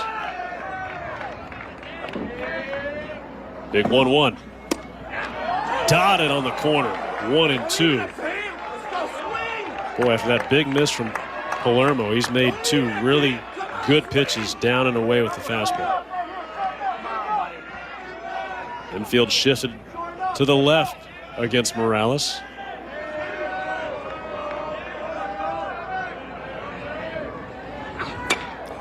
Tapped weakly. First baseman Stokely gets the out at first. Throw to home is not in time. It's an RBI ground out for Yoandy Morales, and Miami is on the board as Levinson's in to score. Nice effort by Stokely at first base, but no shot. With the fourth play not in play anymore. If you're Miami, you have to feel good about putting the ball in play and getting a run across. And Hunter Stokely, who drove in 2 runs in the fourth inning, he might have saved a run or two by keeping that ball in the infield. That was not an easy play by any means for the first baseman. And now Maxwell Romero Jr. a chance to tie the game or give Miami the lead. 2 outs in the 6th. Fastball up and away.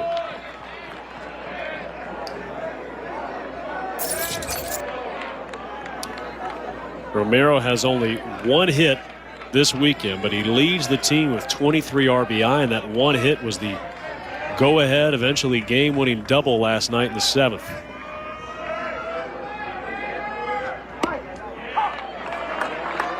Backup slider maybe, 1-1, gets the call.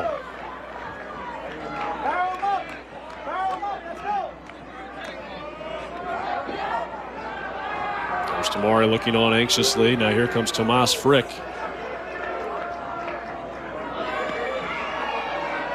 Quick few words.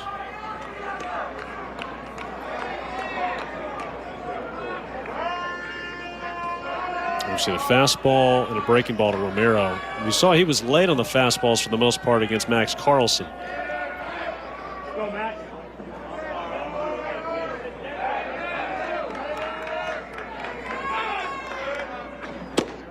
Down and away. Right-hand hitter Jacob Burke is on deck. First base open.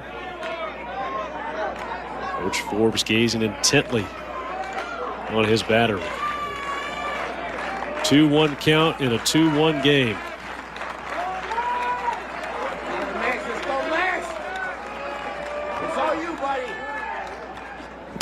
And a breaking ball dives beneath the barrel of Romero. Good pitch. Really good pitch, and he's able to do that in a 2-1 count because the lefty-righty matchup right now. Burke's on deck, has a base open. Filthy pitch. So a 3-1 count, worst case scenario, you pitch away and you move on to the next guy. 2-2, he's 1 pitch away from getting out of this thing. Serve down the third base line, just foul. Carolina reliever Gage Gillian fielded that one as he was warming. Coach Forbes thinking if he needs to get down to the pen again.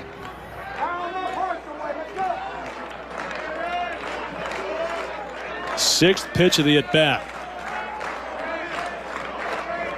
Tying run 90 feet away. Outside. Runs the count full, and the circumstance you mentioned a few pitches ago, Nick, first base open. How confident should Romero be that he's going to see a pitch in the zone? You can't expect him to throw something out of the zone. You can't expect him to bury a slider here. He's got a fastball in that 95, 96 range. You have to be on time for the fastball and be ready to hit. Here's the payoff. Check swing in the dirt. No, he did not go. Ball 4. And the bases are reloaded. How close is Carolina to get out of this inning? What a great job, too. He's on time for the fastball in that situation. He lays off the breaking ball. A huge at-bat. One of the most clutch guys on the team coming up in Jacob Burke. Also with 23 RBI. Entering this series, he's now up to 25 as he's driven in 1 run in each of the first 2 games. And the first pitch popped up. Will it stay in play? Horvath's there. He makes the catch. And Hunter Stokely had the 2-run single in the 4th. It has stood up thus far. Also had a nice defensive play to get an out on the RBI ground out from Yoandy Morales. 2-0. And for as good as Carolina's pitching has been this season, and obviously it's been great today, they entered this series with the 2nd best ERA in the country. Given the amount of innings the bullpen has had to cover this weekend for Carolina through the first 2 games, I think everyone in the third base dugout would appreciate a few extra runs of insurance. Yeah, it's not ideal to have to go to the bullpen as much as they've had to. And you felt like you could get a little more out of Carlson today, but when you go back and look at his starts, he hadn't gone past 4 in the 3 previous starts, so the up and downs are definitely a thing. 3 balls and 2 strikes. And again, I mean, part of this is Carolina's strength as a team. Last week they took 2 of 3 from Duke, despite getting just 5 1/3 from their Friday and Saturday starters.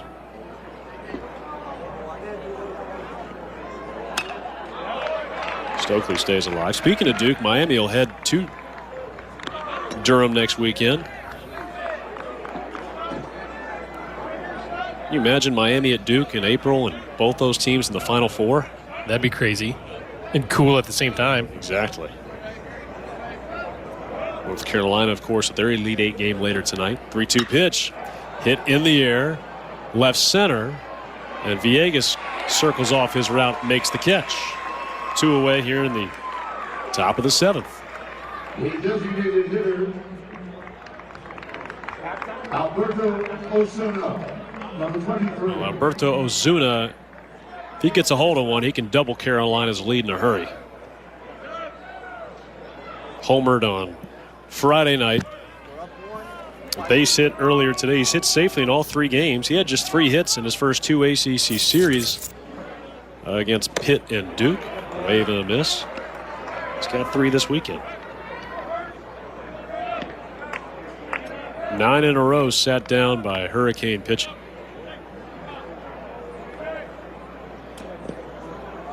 Tar Heels haven't had a hit since that 2-run single from Hunter Stokely in the 4th.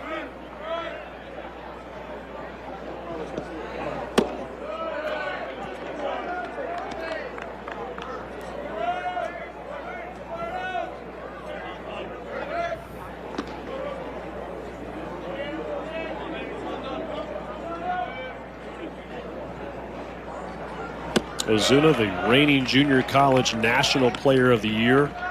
25 home runs, 107 RBI. He led the nation in runs driven in. Broke the school record as well at Walters State. Alex McFarland, another fireballing right-hander, lightly tossing. Perhaps getting poised to work the 8th if Dubberly can get one more out here in the 7th.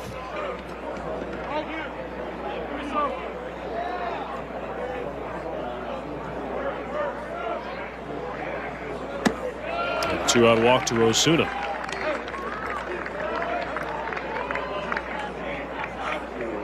The right fielder, Now Will Stewart, who is 0 for 2. Strikeout and a fly out to right.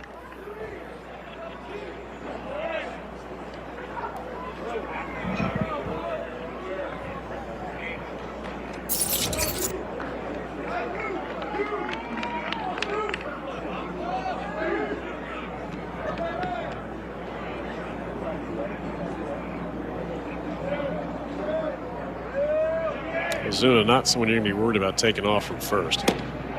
Swing and a miss. And again, the stuff from Jordan Debberly here, Nick, it's pretty electric so far. And I think that when you go back to the Ozuna at bat, it's don't be so scared because you do have good stuff. Your fastball is in the low 90s. You have some life to it. You have a really good slider.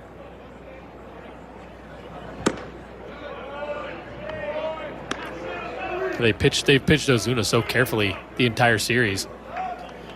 And I know you look at Miami's bullpen numbers, there are some guys there who, from an ERA standpoint, don't look all that appetizing, at least as a Hurricane fan. Different story for the hitters. As Patelli battling the sun, and he left fielder called him off late and dropped it. Villegas has it go in and out of his glove, and Stewart is safe at first. Ozuna is at third. And that'll be an error. It's tough for Patelli at short, but he's underneath it. If he's underneath it, he's only 7-8 feet behind the cut of the grass. That's his ball. A miscommunication for sure. First error of the weekend for Miami. Their defense was a concern coming into this series. And now it looks like with Vance Honeycutt coming up, Miami may very well go to the bullpen after a dropped fly ball in left field. They will. So North Carolina 2, Miami 1. And the Heels threatening now with 2 outs. They've created an opportunity to pad their lead. Top of the 7th inning, North Carolina a slim lead, but with a chance to pad it with a 2-out knock in the 7th. And Alex McFarland is on the mound, the right-hander, who we saw in the series opener on Friday night, has great stuff, good fastball movement. And the sophomore from the U.S. Virgin Islands making his 5th appearance out of the pen this year. And they need him to look for the strikeout against Honeycutt. We saw him on Friday when an inning struck out 3, but also gave up 2 hits. As you mentioned, good fastball up into the upper 90s at times, a really good slider as well. And one of those strikeout victims on Friday night against McFarland was Vance Honeycutt, and he has had the strikeout bug in South Florida. He is now 1 for 12 in the series with 8 strikeouts, all 3 swinging today, all 3 on sliders, and McFarland got him with the slider in the 6th inning on Friday night. So Honeycutt's probably got a good idea of what they're going to try and finish him with, or maybe even attack him with from the start. Nick, I'm sure you've had a bad weekend or 2 in your career. What's the mentality right now for the freshman? You know, you got to move on and forget about what's happened. The hard thing to do is not be overly aggressive. So now all of a sudden things aren't going your way. You take first pitch, and it's right there because I wasn't ready to hit because I was thinking about what's happened in the past. It's a challenging position for sure. The 0-1. Down and away, a slider. He spit on it.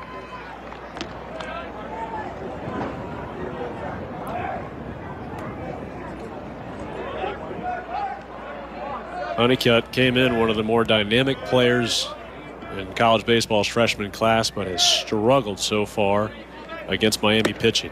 Fastball outside 2-1. He was one of just 3 players in the country with 5 or more homers and 10 or more stolen bases. His 8 home runs lead the team. But right now you're just looking for a base hit. Any way to get that runner in from third with 2 outs. McFarland's 2-1. Swing and a miss. And they know that in those hitters' counts, Honeycutt has been striking out, a little bit overly aggressive. You can get him to expand, but he's looking fastball. What are the odds he gets another slider here? I would think they're pretty high. 2-2. He did, and he laid off it. That'll give Will Stewart a heads up. Jordan Deberly got the first 2 men this inning, walked Osuna, a dropped fly ball and left, and all of a sudden North Carolina has a chance to add a run after Miami put up one in the bottom of the 6th. McFarland packaging the payoff pitch. Swing and a miss on the slider again. Honeycutt is down. Again, only 10 innings and 11 appearances. You don't want to say he can get you all 9 outs, but again, he's plenty well rested and trying to fight off a sweep here. North Carolina certainly has nothing to lose. But one step at a time, he's got to take down Dorian Gonzalez Jr. to begin the 7th. He shows bunt and takes a called strike.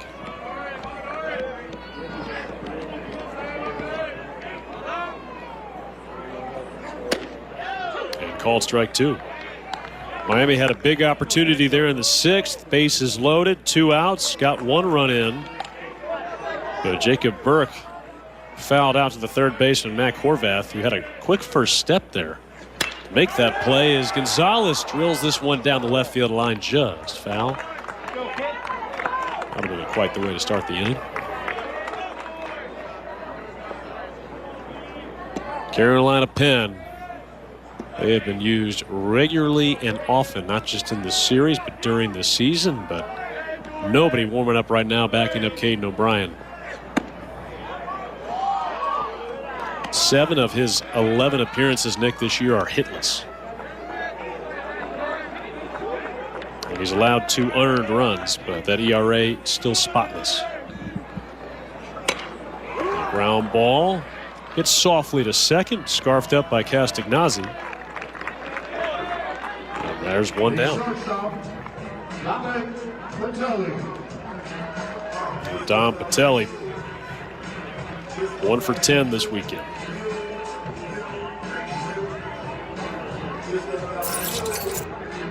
Three home runs this year, had 2 against Boston College 2 weeks ago in the ACC opening weekend. The other came on opening day against Towson. He takes ball 1.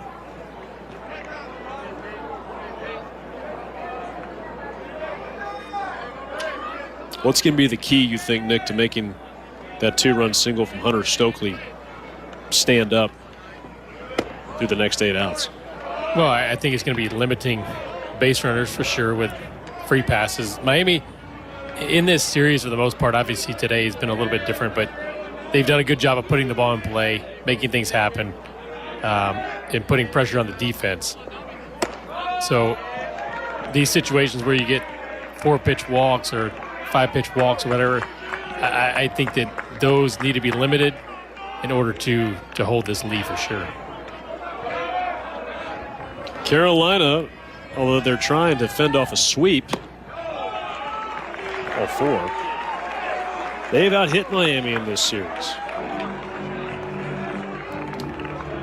They're out-hitting Miami today 5-2. That is by total hits. Miami's had a few more of the extra base knocks.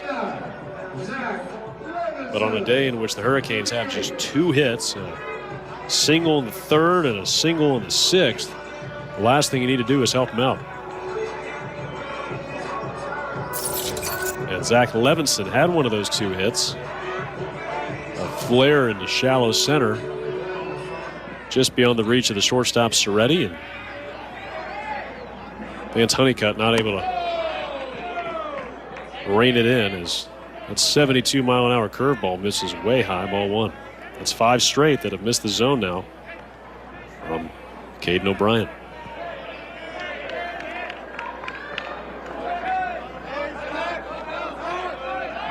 Pickoff throw to first. O'Brien had an ERA of 2.62 his freshman year in 2018. He was one of the aces out of the pen for North Carolina, a team that went to Omaha.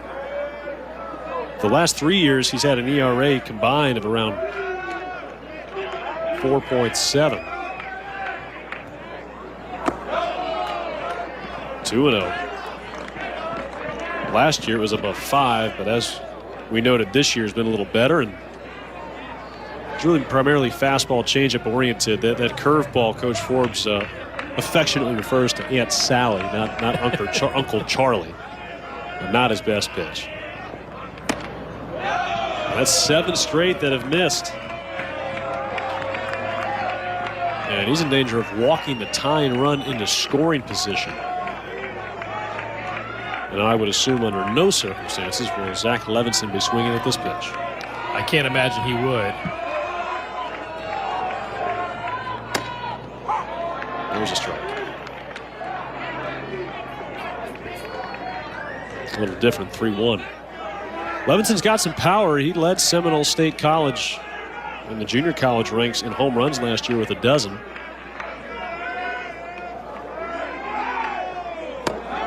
Low ball 4. Back-to-back walks. And Miami, who had just 1 base runner through the first 5 innings, they have taken 4 walks and been hit by a pitch in the last 2 half innings. And here comes Carolina pitching coach Bryant Gaines. It's free bases, giving Miami a chance to come back in this one. And especially with the part of the order that Miami is in. Obviously, Patelli's had a good season, but Levinson hitting .222, only 6 starts. Gonzalez, .095 coming in. This is a situation where you need these guys, as far as Bryant Gaines is concerned, to throw strikes and make those guys put the ball in play. And so far, they haven't been able to do it. Conversation between O'Brien and Gaines is over. And I'm sure part of the message in that spot, Nick, was, hey, you're 1 ground ball double play away from getting out of this thing. You've got to think about the positive and focus on each individual pitch and executing, because all it takes is 1 ground ball and you're out of the inning. Left-handed hitter is 1 for 1 with a single and a walk.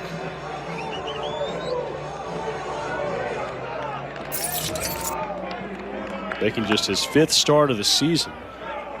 He's come up big today. 9-hole hitters in this series. You saw Mikey Madej on Friday night with a big night, and see if Gonzalez can come through for Miami. O'Brien, 2 looks to second.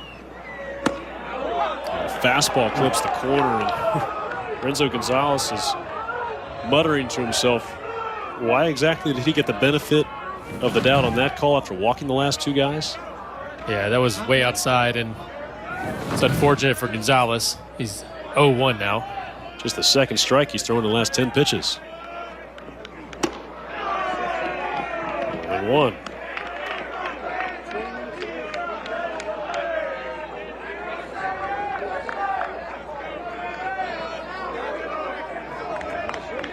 Coach Forbes, can't imagine he's gotten a lot of sleep the last couple of nights. A couple of late night 7 o'clock starts. He's a 5:30 early riser, and with 2 losses, it makes it tough too. Well located fastball, 1 and 2.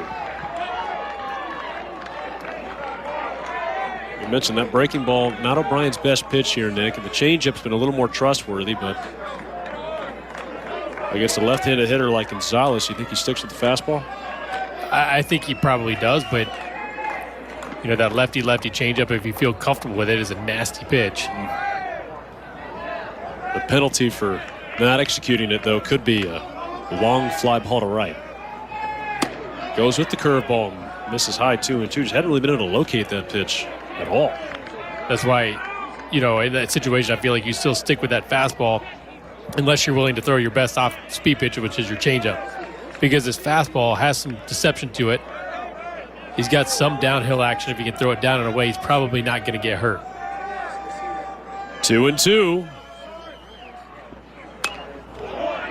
Gonzalez fouls it out of play.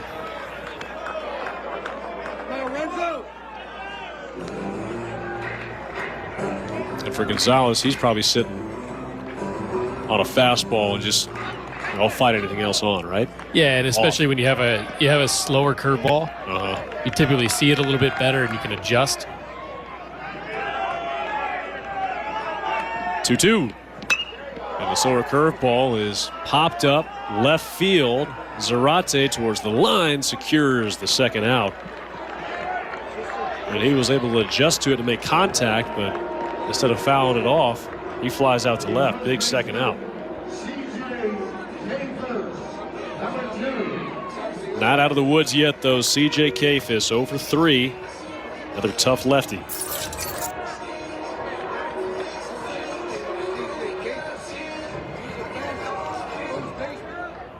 Sophomore from Wellington, Florida. 1 for 10 in the series.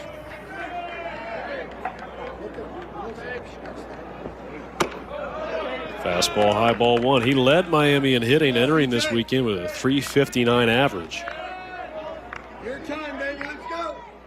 He was hitting close to .400 against ACC pitching until the Heels rolled into town.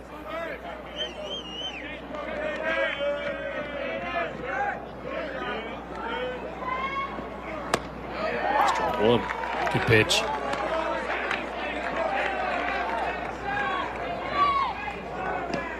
Carolina trying to snap a 2-game skid and salvage this trip down to Miami with at least 1 win. Heels are 5-3 in the ACC Coastal. Miami a game up at 6-2. Virginia leading the pack.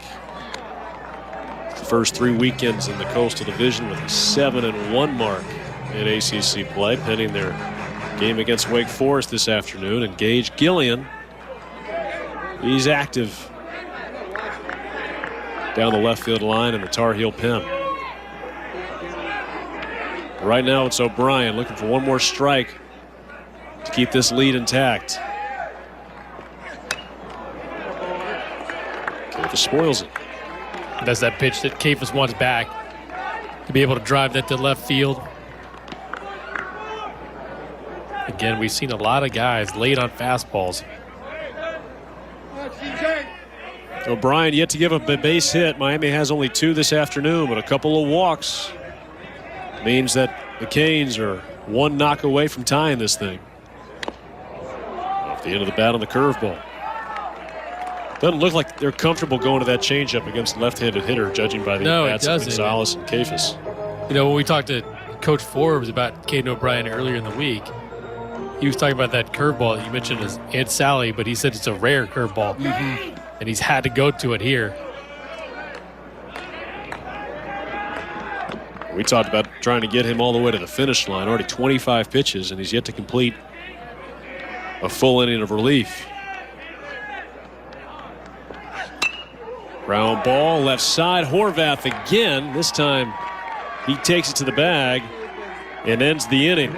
Couple of walks, but no runs come across to score. And through 7, North Carolina still leads 2-1. We need a small business loan fast. I got this. Up by 6 at halftime against Kansas. The Canes 20 minutes away from punching their ticket to the first ever Final Four in school history for men's basketball.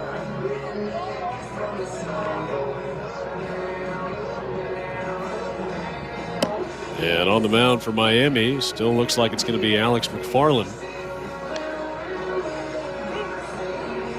And he will try and keep this a 1-run game with Zarate, Castagnazzi, and Soretti coming up. And Miami, though they trail on the scoreboard, are starting to have a little more success against this Tar Heel bullpen. And Nick, you got to feel kind of like they're starting to gain some confidence, especially knowing that they get the last at bat. Yeah, I think you do. And you look at the last 2 innings, I think those are frustrating innings for them. But also at the same time, you're putting runners on base and giving yourself a shot. So you feel good about that. So Zarate is 1 for 2 with a walk. He's hit in every game this season, a 24-game stretch. And a called strike. The Tar Heel left fielder.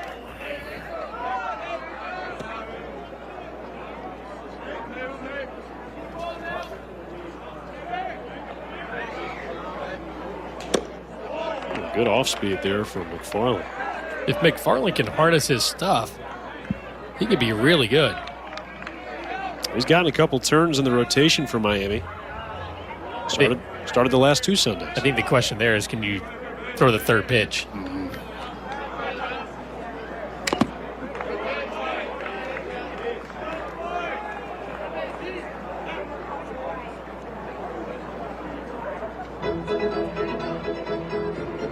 Baseball America came out and said that Landon Sims, Mississippi State's ace, had the best fastball movement in the entire draft class, according to MLB scouting departments. Best movement? Best movement on his fastball. I thought it was straight. I'm just reporting what I'm reading. All right. I thought it was straight. I could be wrong, but I know it's hard. Ground ball hit to the second baseman. Gonzalez Jr. is up with it and tosses on to first. I suppose that includes vertical movement, I guess, right? Yeah. Obviously, it's a He's got four-seamer. Yeah, good ride. I think the ride factors in, not strictly east and west. The reason I bring that up is that the 2 guys that were listed behind him were Carson Palmquist, who saw on Friday, and Alex McFarland.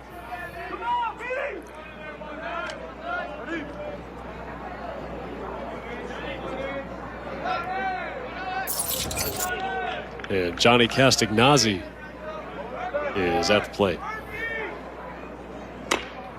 Grounded left side, foul. You're not buying that? I don't know. I guess in your mind, movement would be yeah, east-west sink, or I think of movement as east-west for sure. Okay. You know, I thought that Palmquist had a fairly straight fastball. It was deceptive. I didn't think east-west it was that much movement. Obviously, he had an outstanding outing, and he looked great. But I don't know. I mean, they had the data, though. Yeah, no question. That they can use and say, okay, well, this shows that this much vertical movement or this much horizontal, and that's how we do it. And that's more than likely how it works. A little off-speed pitch in for a called strike on Johnny Castagnazzi. Sliders look good. Yes, it has.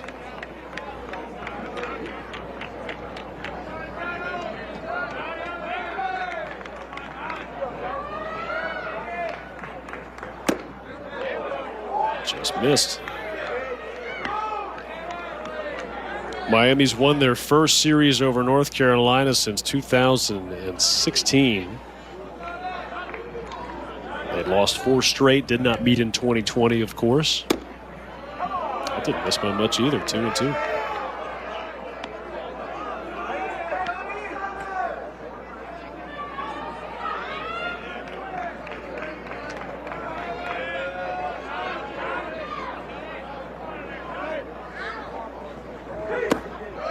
Good eye that time.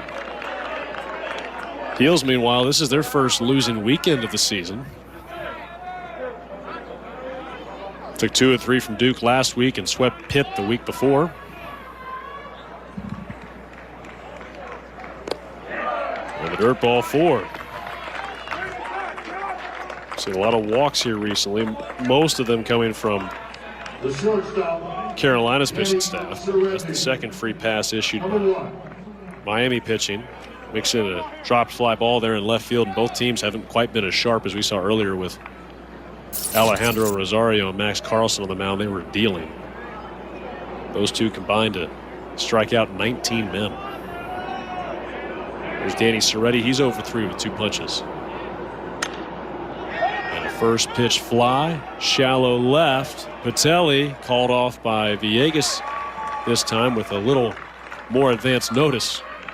They collided earlier and led to a dropped fly ball. the catcher, Tomas Frick. And now Tomas Frick. He's had a mighty fine weekend for Carolina at the plate. He's got 5 hits, along with a couple of doubles. Second generation ACC catcher. His brother Patrick played at Wake. In the dirt. And that'll give Carolina an extra 90 feet as Castagnazzi's now moved up into scoring position. No shot behind the plate to block this one. Slider way off. I feel like McFarland's getting a little bit slider happy. I know it's been good, but he's throwing that 97, 90 6-mile-an-hour fastball, and once you get away from that, sometimes you can't find the command of it.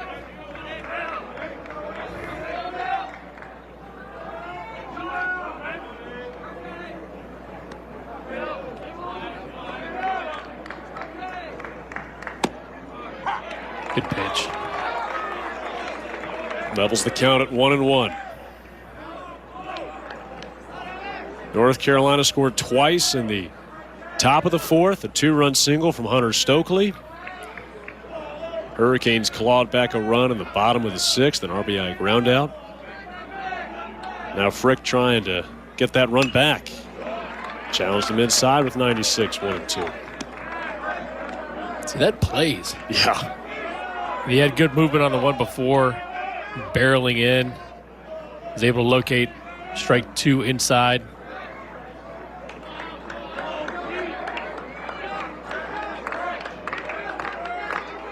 McFarland staring down into Romero, his catcher. Ground ball.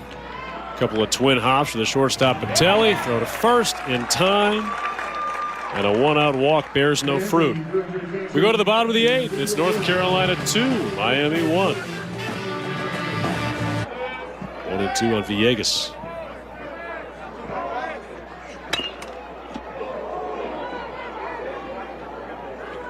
Miami's had the leadoff runner on just once today, and that one man to reach Zach Levinson, that was in the 6th. He scored Miami's only run.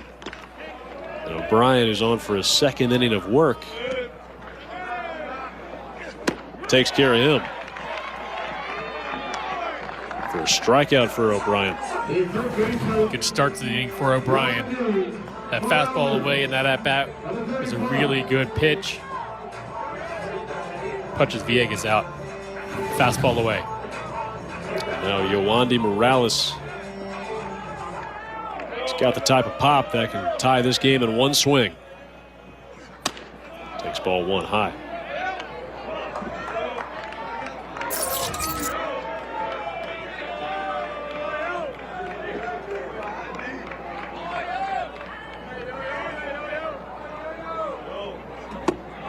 Two and in the 7th inning, O'Brien came in. He got Dorian Gonzalez Jr. to ground out, but then walked the next 2 men. He went through a stretch where he threw 6 straight pitches that were out of the zone.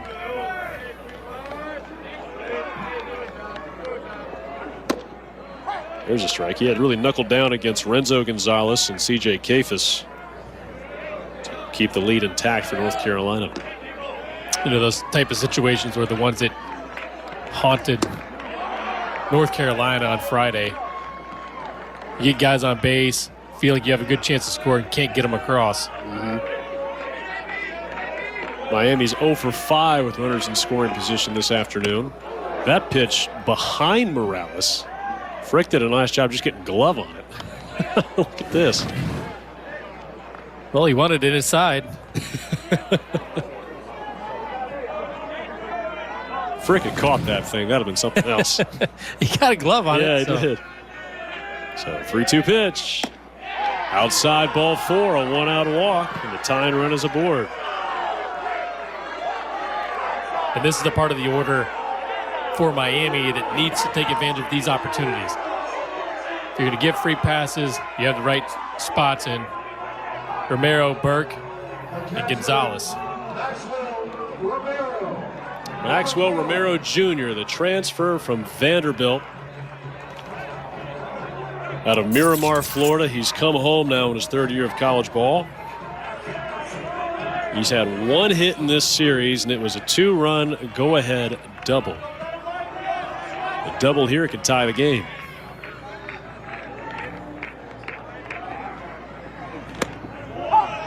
Called strike. Well, he had her half. Romero's been patient, especially in that last at bat in the 6th. As Caden O'Brien looks like this is going to be his inning. It's been the ace reliever for the Heels so far. And a little squibber. The out at second. The throw to first. Wow. In time. What a double play by Danny Soretti. Holy smokes. The shortstop takes it to second base himself. He was going to beat the second baseman there, and then a jump throw, one hopper to double up the catcher Romero. Late in a one-run game, defense can make all the difference, and it did just that for Danny Serretti and the Tar Heels. Look at this double play, Nick. Casignazi way over to pull, and so Serretti knows he's got to tag the base. Great athletic throw and a nice pick at first by Stokely. There's a reason to be excited about that play.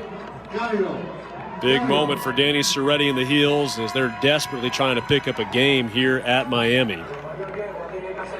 Lost the first two games by a score of 8-5 in game one and 7-3 in game two. And now Ronaldo Gallo is on in relief for Miami in the top of the ninth. He replaces Alex McFarland, who worked an inning,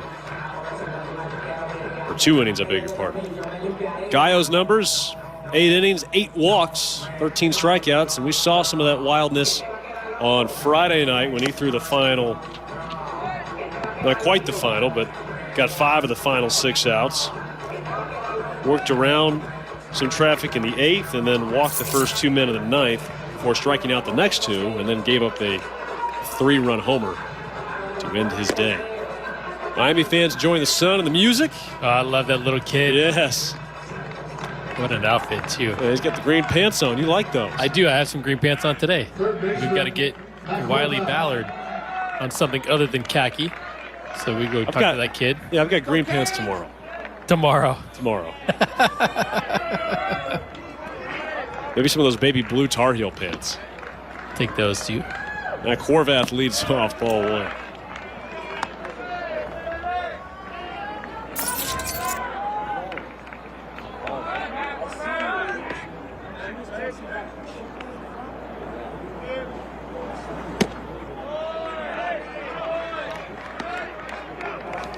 Horvath's had some nice plays defensively, too, today.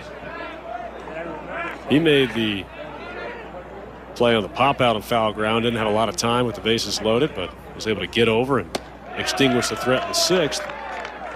And then he took it to the bag himself in the 7th. With 2 on, the runner in scoring position. And would have tied the game for Miami. Handled a hot hit grounder. There was a strike from Gallo.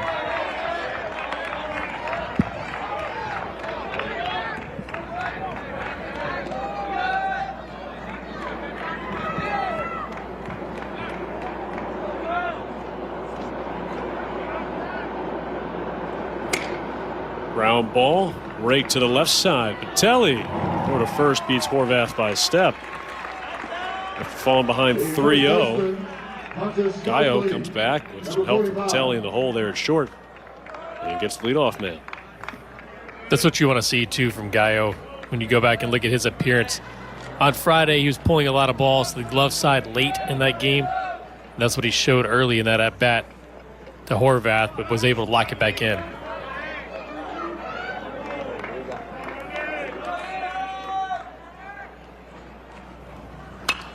Hunter Stokely fouls it back 0-1. Stokely's got the big hit of the day, Nick. 2-run single in the 4th. And thanks to a wild pitch earlier in the at-bat, scored men from 2nd and 3rd.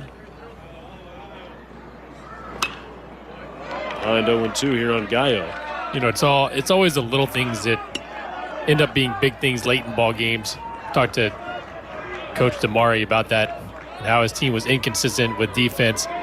Well, you go back to that 4th inning, hit by a pitch and then a wild pitch, ends up moving runners to 2nd, 3rd, and allows the big hit from Stokely. And the 0-2 lifted to left, but coming in and bending at the waist and knees. Villegas makes the catch. And there's 2 gone. Miami will have 5, 6, and 7 up in the 9th. Burke, Gonzalez Jr., and Patelli. But first, Alberto Osuna, who homered off of Gallo on Friday night. A 3-run shot with 2 outs in the 9th. Miami has pitched him carefully so far today. Called strike one.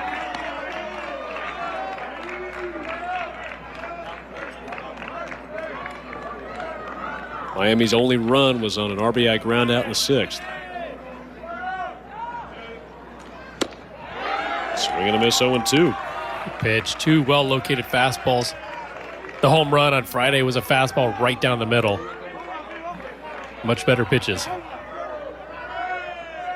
Slider, fastball, slider, fastball. 0-2, called strike 3. Got the call on the slider down and away. A 1-2-3 frame for Ronaldo Gallo. And he sets the stage for Miami to take one last comeback attempt. 2-1 Heels, middle of the ninth. Hi, I'm Jeff.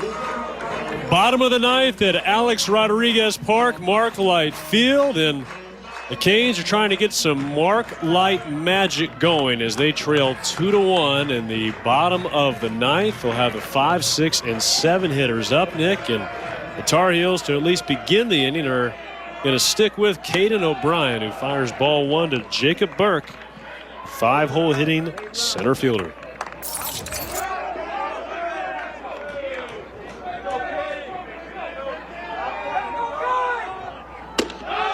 O'Brien's season high in innings pitched and a single appearance is an inning and a third, so he's already passed that. It had not pitched at all this weekend. Looked a little shaky there in the 7th, but got out of it. Worked a scoreless 8th. And a strike on the outside corner on Burke.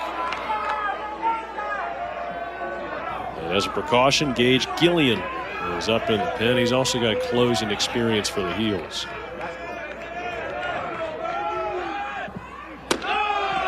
And 1. Fastball to 88 there, Nick. Looks like he's lost a little bit of velocity from what we saw in the 7th. 3-1. And a leadoff walk gets us started in the bottom of the ninth.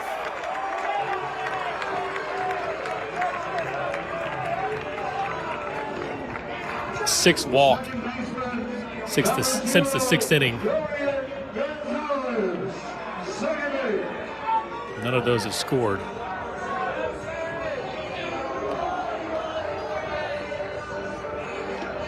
O'Brien did have a couple of appearances of 3 innings last year. Imagine his leash is a little shorter now after that leadoff walk. Fouled out of play by Dorian Gonzalez Jr. Launched his 2nd home run of the season on a Friday night. Canes trying to build something here in the home half of the ninth. Big swing to center field. Honeycutt has it measured and corralled for the first out. Well struck, but right at Vance Honeycutt there in center, 1 away. And I think that's what you're looking for if you're Carolina. Throw strikes, let your stuff work. Even though the velocity's down a little bit, there's still some deception. Let these guys put the ball in play and see what happens. Telly's 0 for 2 with a walk.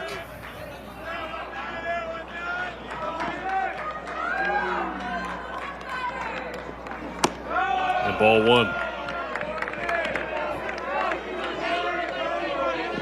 Burke on the bases is just 2 for 3 this season. Thomas Frick has caught less than 20% of base runners from behind the plate.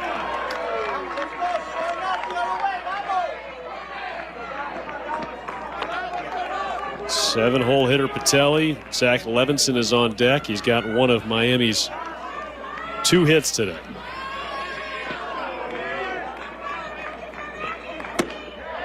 On the outside corner, 1 and 2. And after that leadoff walk, it seems like O'Brien's zeroed in a little bit here. He's done a nice job of coming back, especially after what happened in the 7th inning. Last inning, I thought he looked better. Almost seems like he's finding another gear in these stressful moments. Yeah, he's thrown two and a third without giving up a hit, but he's walked 4. Coach Forbes asking himself, can he get 2 more outs out of his lefty closer? Big 2-2 pitch. And tapped up the first base line. Tough play. O'Brien gets it to first in time on a couple of bounces.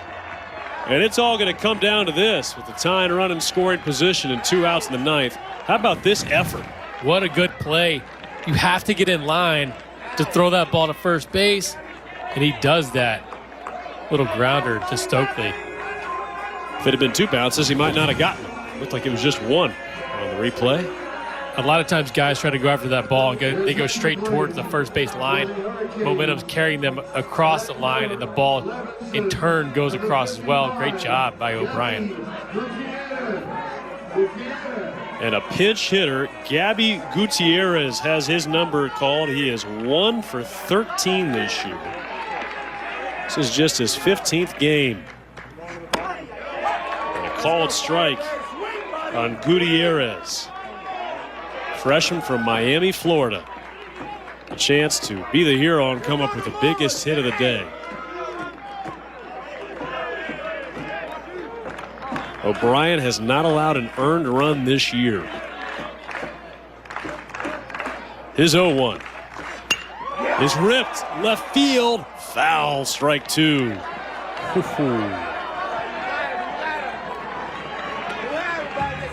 And one more time, look at this location. Yee. Dangerous. It was in just enough, though. Caught it just a little bit too far out front. And we see the changeup now against the right-handed hitting Gutierrez. Carolina a strike away from taking the game and salvaging the series. And a breaking ball up the middle and through for a base hit.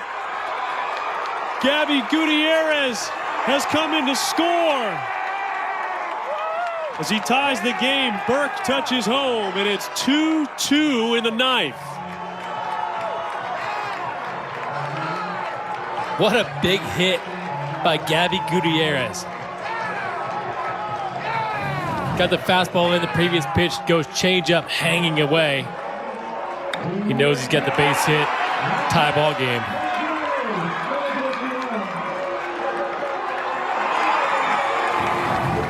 And now the winning run is at third base. That is the 3rd hit of the day for Miami and just the 1st since the 6th. Now here is Renzo Gonzalez. That's the first earned run Caden O'Brien has given up this season. Everybody knew he was going to that changeup too, and in that situation, 0-2, you can't hang it, and he did. And the leadoff walk comes in to score. Now 2-0, and can't afford to walk Gonzalez here and put the winning run in scoring position. Miami was down to its final strike.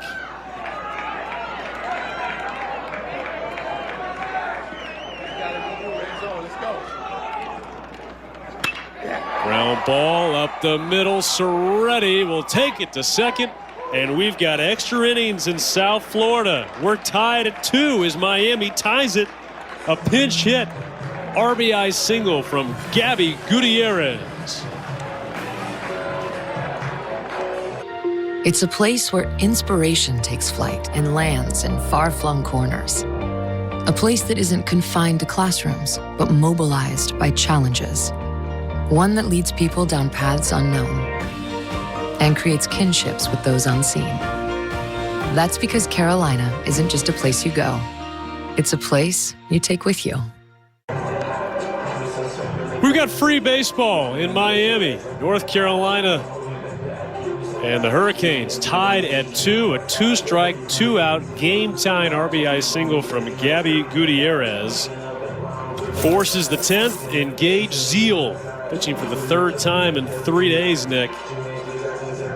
Tossed a scoreless inning on Friday through 17 pitches. Tossed another scoreless inning last night and threw 9 pitches.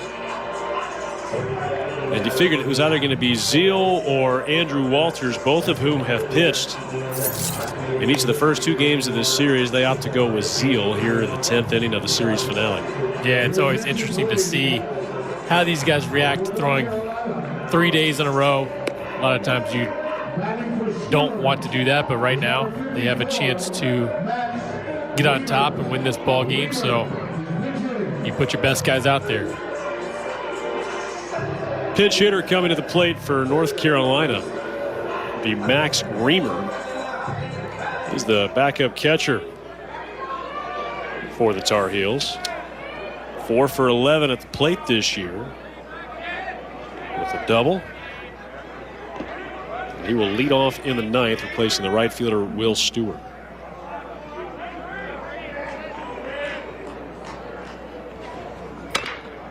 First pitch ground ball to the right side, handled cleanly by Dorian Gonzalez Jr. 1 pitch, 1 out for Gage Zeal.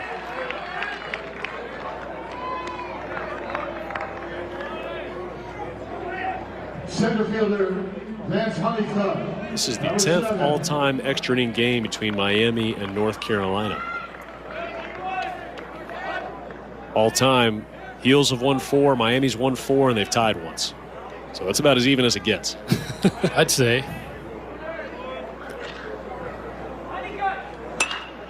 And a fly ball, left center field. It'll be Burke. Reaches up and makes the catch. 2 pitches, 2 outs. Vance Honeycutt 0 for 5 today. With 4 strikeouts. And now Angel Zarate. UNC is 1-0 in extra inning games this year. Miami, meanwhile, this is their first extra inning game of the season.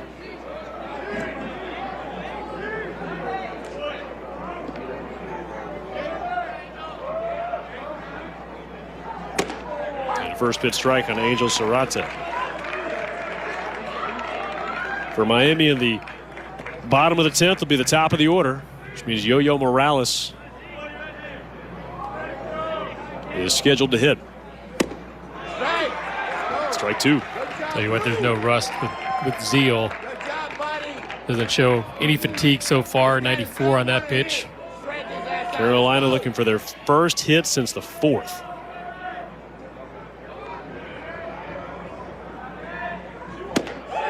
They were a strike away from that 2-run single in the 4th from Stokely being enough. But Gabby Gutierrez, who pinch hit for the DH, Zach Levinson, comes through and scores Jacob Burke. Ground ball punched up the middle and through for a base hit. Angel Zarate. All he does is hit, a multi-hit game. The Carolina left fielder extends the inning for Johnny Castagnazzi. Zarate just has such a nice swing. Yes. It always feels like he's going to get a hit, at least put up a good at-bat. He's had a great series.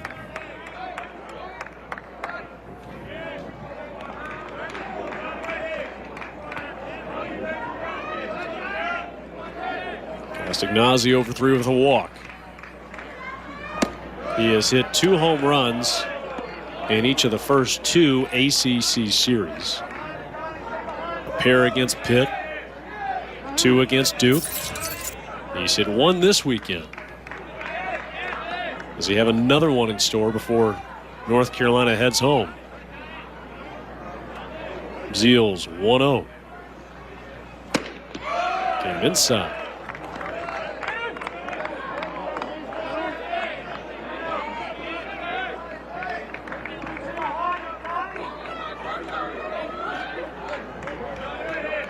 Action to the pen for Miami.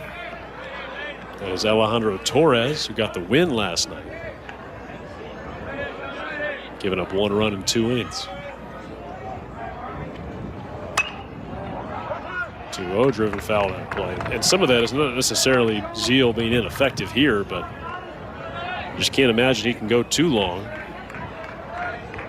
3 days in a row is a lot to ask for these kids. I know they want to do it, they can do it, but You don't want to push him too far. Last night he came in a high leverage spot in the 8th, and now pitching in a tie game in extra innings. He'll step off.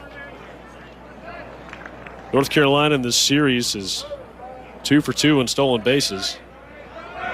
Zarate is 4 for 5. But I don't think you want to take the bat potentially out of Castagnazzi's hand in a 2-1 count. He's got some power.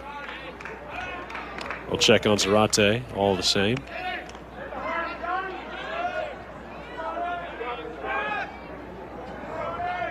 on, Johnny, strike out.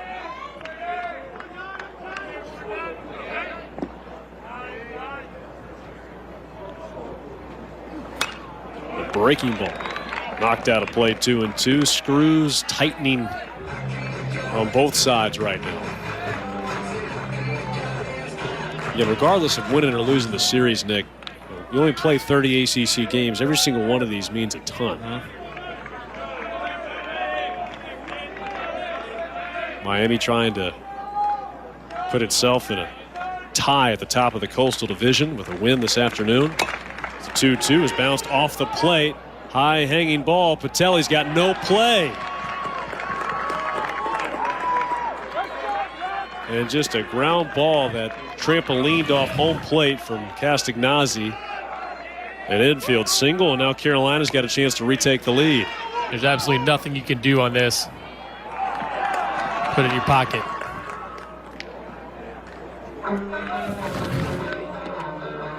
And Gage Zeal wiping his brow. Mound visit coming here from pitching coach J.D. Arteaga. Soretti is 0 for 4. But back-to-back 2-out hits for North Carolina here in the 10th.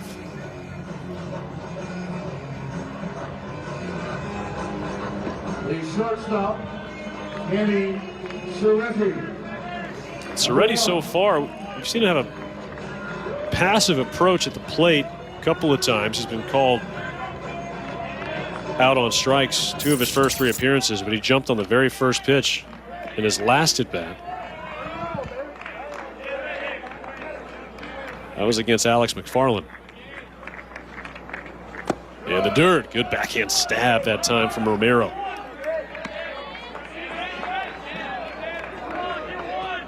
Well, Zeal was cruising right along, got 2 pitches, 2 outs, and then Zarate a 2-strike single. Castagnazzi a 2-strike high hopper for a base hit.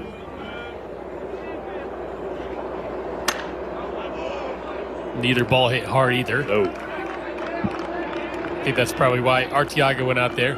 And not Coach Understand Samara. you're still throwing the ball well. Stick with that. ERA below 2 for Zeal so far. The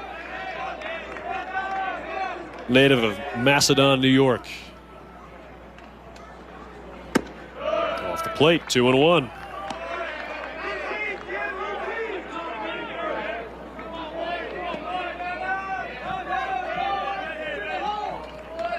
Carolina and Miami tied at 2 here in the 10th. Zeal trying to come up with 1 pitch to give his offense a chance to walk it off.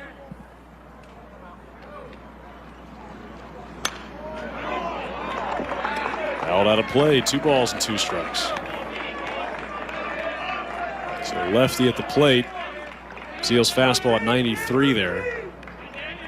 Think he goes off speed? It's possible. I mean, right now, it just feels like these guys are so far behind the fastball just consistently that you might be doing a favor by going off speed if you don't bury it. 2-2. Off speed up and away. 3-2. That'll give the runners a head start now. Danny Soretti. With Angel Zarate at second, Castagnazzi at first. Carolina cleanup hitter. Trying to drive in a huge run for the Heels. Zeal's payoff pitch. The weight on that off-speed breaking ball, and Soretti spoils it, stays alive. And that's the fear with the breaking ball is, can I, especially with him going 3 days in a row, can I get that bite that I need to get the swing and miss or to get them to hit the top of the baseball. And that last pitch was a big-time hanger. Do you want to try to triple up because the one before that wasn't good either? If you're a hitter and Soretti, I imagine you're still on the fastball right now. Gotta stay with it. 3-2. Zeal looks to second. Outside, ball 4, and 3 straight Tar Heels have reached with 2 outs here in the 10th. And Tomas Frick due up next. Will he see Zeal still?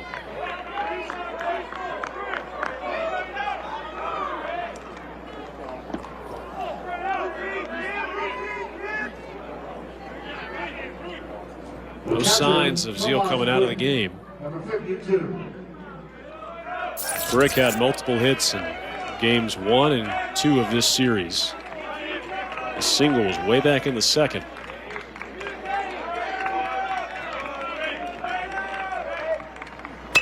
And a breaking ball lofted in the air, foul ground, out of play.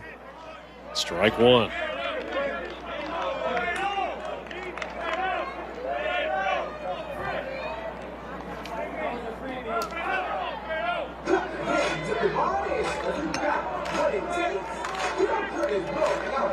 Frick, not known as a passive hitter here. Doesn't walk a whole lot. So far this weekend, we've seen he'll use the whole field too, Greedy. You've seen him go down the right field line and the left field line. Had some big hits. Backhand stab. His single earlier today was into center field.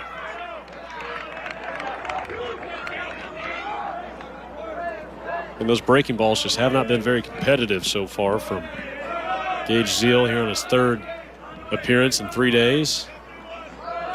His fastball's been his best pitch so far here in the 10th. I can put my foot in my mouth, huh, Nick? Sometimes it happens like that. That was a nasty breaking ball, the best one we've seen. So yes. They fire off one more of those. And again, Romero, who's been a little shaky behind the plate this year. Go ahead and run is 90 feet away. Tar Heels with the bases loaded.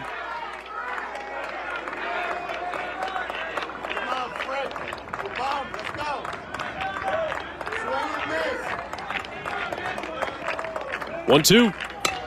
Ground ball.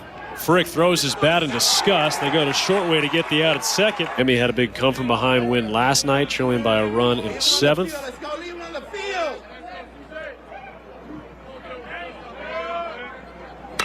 And a ground ball, pattered to the shortstop. Soretti, close play at first, but Caife is out by a step.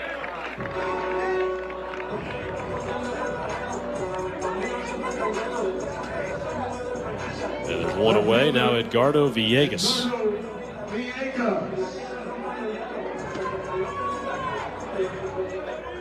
Villegas, after picking up 4 hits last night, is 0 for 3 with 3 strikeouts, along with that 6th inning hit by pitch.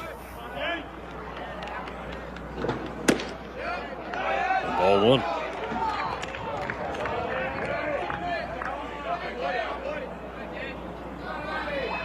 Gillian doesn't have that velocity that's going to blow you away by any means. He's a proven late inning arm for North Carolina. Check swing. He went 1-1. Gillian has given up 5 home runs as well in 15 innings. Good call. I think so. Good eye there. Third base umpire Brandon Hinson. Sharp as ever here in the 10th inning of the series finale.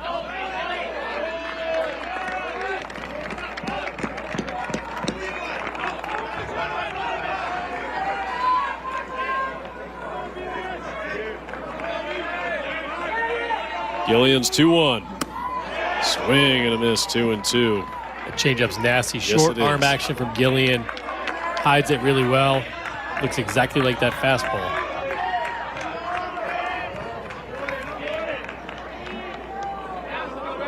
Fifth-year senior against the freshman hitter. 3 balls and 2 strikes. Couldn't locate that changeup.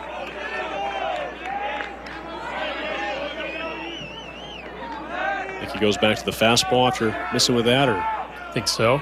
Away.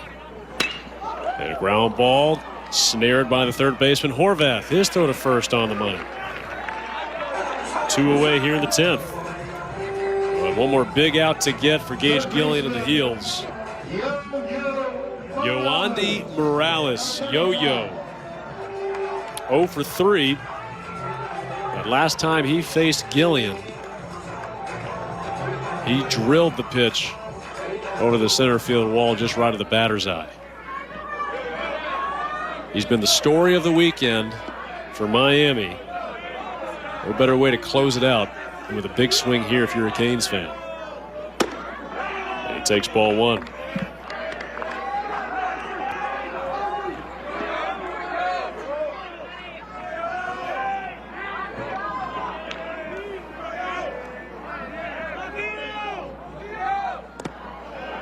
Two balls and no strikes. You know, Gillian remembers what pitch he threw and what count. Now you got to be careful because you're in a 2-0 count. The other day it was a fastball out over the plate. 2 0s, fouled out of play. Mikey Madej, by the way, is coming to play right field for North Carolina. I beg your pardon, he's actually playing left, and Zarate has moved to right.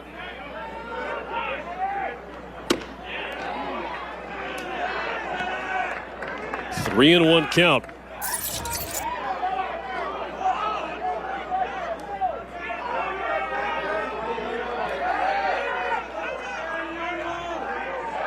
Big, scary pitch. Morales waiting.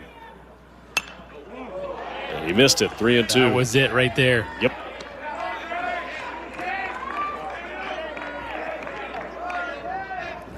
When you miss a pitch like that, Nick, what's going on in your head as a hitter? You feel like you don't have a chance to get that pitch again. And that's the tough part, but you have to forget about it and focus on the next one. 3-2. High fastball. Down goes Morales. 1-2-3. The Canes go down to the 10th. We go to the 11th. Nothing settled in Miami. Gage Gillian gets redemption against Morales.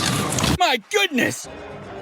Top of the 11th inning, North Carolina in Miami in a pitcher's duel on a Sunday afternoon in South Florida. Hurricanes tied it up with a 2-strike, 2-out RBI single in the 9th. And now Alejandro Torres, who threw 2 innings last night, 34 pitches, is back at it again here on Sunday. And the opponent's batting average below 200, Nick, only 3 walks in 8 2/3 innings. And when you look at Torres' numbers, the real story is he's just been victim of the big hit. 2 home runs and a double allowed. Yeah, when you only have 8 2/3, those home runs are going to really damage that ERA. You feel like he's pitched better than the 6.23 ERA. They'll face the 6, 7, and 8 hitters, Horvath, Stokely, and Osuna. Scheduled for North Carolina. Heels had the bases loaded there in the 10th after 2 first pitch outs. North Carolina loaded them up, but Tomas Frick couldn't come through with the big hit to give North Carolina the lead. So Mac Horvath is 1 for 4, singled and scored. Got to give a lot of love to the Miami bullpen this afternoon, Nick. They have tossed now 5 scoreless and allowed just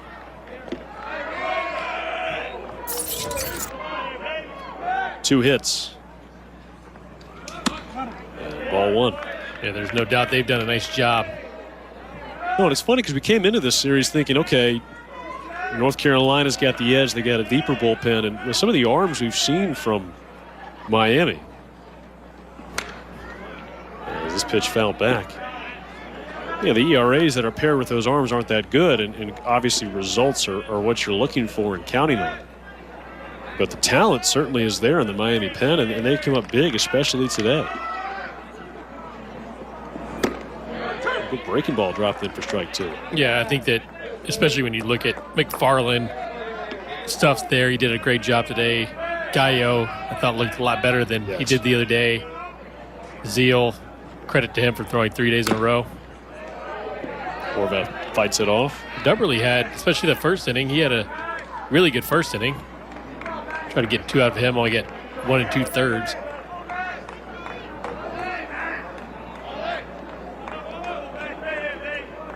Beautiful Sunday afternoon at Marklight Field. Out straight back. If you're going to get playing extra innings, Nick, this is a good day to do it. Yeah, it is. I mean, you couldn't ask for a better day. We've seen that on that ACC scorecard. There are a lot of days or a lot of games today that have been in worse weather, not even played. Good spin on a breaking ball, 2 balls and 2 strikes.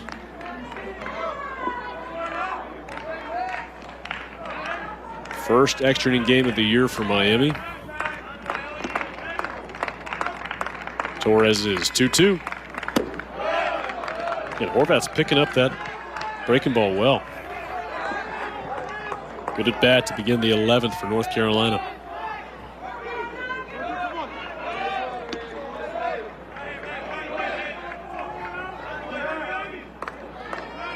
Now the payoff pitch.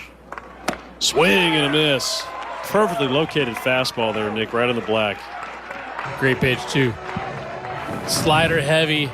Goes back to the fastball when he needs it and absolutely paints.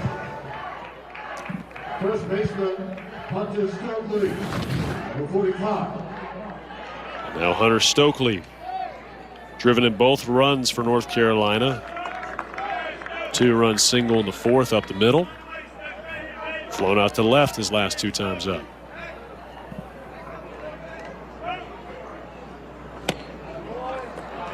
Swing and a miss.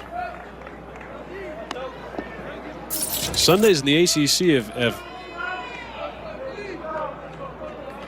we've seen some extra inning action so far this year. It was NC State and Florida State last weekend. Georgia Tech and Virginia Tech the Sunday before. You know, going into extras on Sunday is a huge deal, especially when you have situations like these two, because the starters haven't gone long. And you're just asking a ton out of the bullpen to carry you late in this ball game on Sundays. 1-2 on Stokely. Well, that's why you saw Caden O'Brien try to get 3 out of him because of that situation.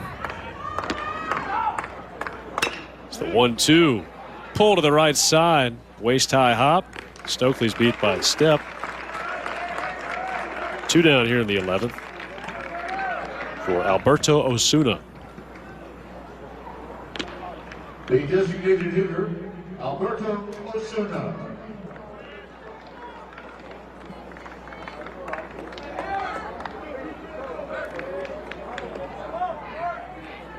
So Osuna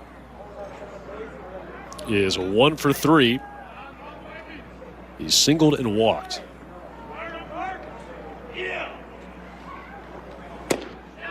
And a called strike. 1-1.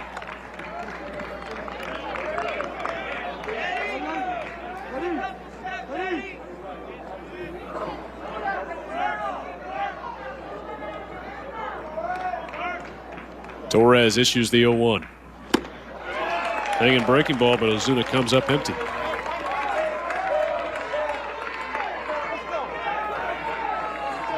Been a pretty good inning here from Alejandro Torres.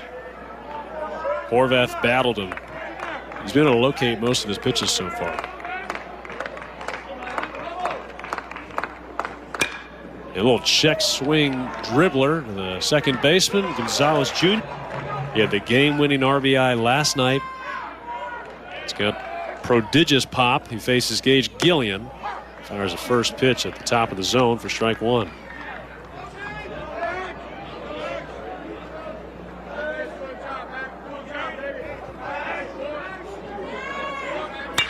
Ground ball slapped up the middle and through for a leadoff single. The winning run is aboard for Miami.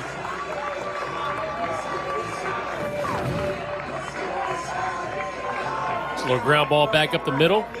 Good start to the 11th for Miami. And now Jacob Burke. He walked and scored the tying run in the 9th. Team's leader in RBI with 25. Transfer from Southeastern Louisiana University. Grew up an LSU fan in Baton Rouge, but he's enjoyed the shift in culture in South Florida. Loves Latin music now, we're told. And the first pitch curveball hangs high at 73, 1-0. Doesn't look like Miami's going to be punching their ticket to the Final Four, trailing Kansas by 20, but perhaps in the baseball field, the Canes can get a happy ending. It's a ground ball. Pull to the shortstop. On to second for one. The turn to first. In time. 6-4-3 double play.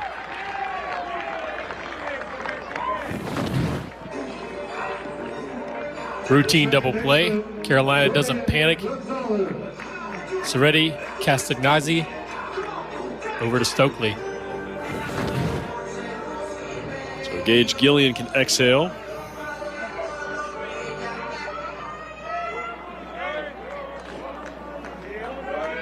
With 2 outs, pumps in a strike on Dorian Gonzalez Jr.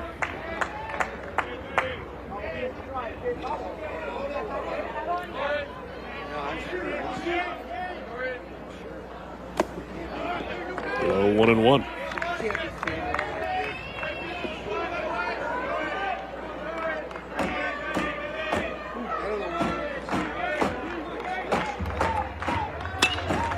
Fly ball to center field. Honeycutt's underneath it, gazing into the sun, reaches up, and we go to the 12th. Tied at 2, North Carolina and Miami. You're watching ACC Baseball. Here's to Top of the 12th inning, North Carolina and Miami knotted at 2. We've been there since Gabby Gutierrez pinch hit RBI single in the 9th.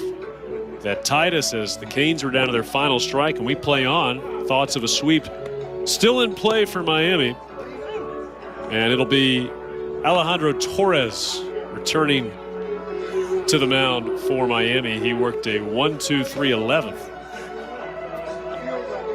And he'll begin by facing either a pinch hitter or Mikey Madej, whose spot is due up after Max Reamer pinch hit in this spot in the 10th. And Torres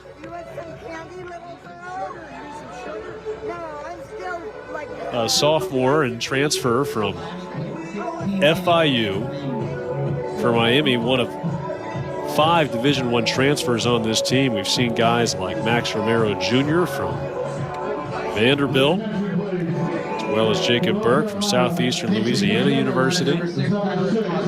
Also saw Ronaldo Gallo, a transfer from Florida Gulf Coast University.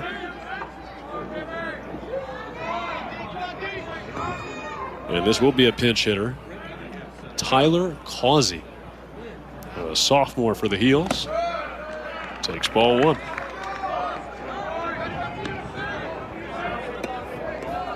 Causey at the plate this year is 1 for 5. With a couple of runs batted in and 2 strikeouts. And a well-struck ball looped down the left field line, just foul. 1-1. If you're Carolina and Causey can find a way to get on base, you feel pretty good. I know Honeycutt struggled in this series, but he's still a guy that they feel confident in. At the top of the order coming up next.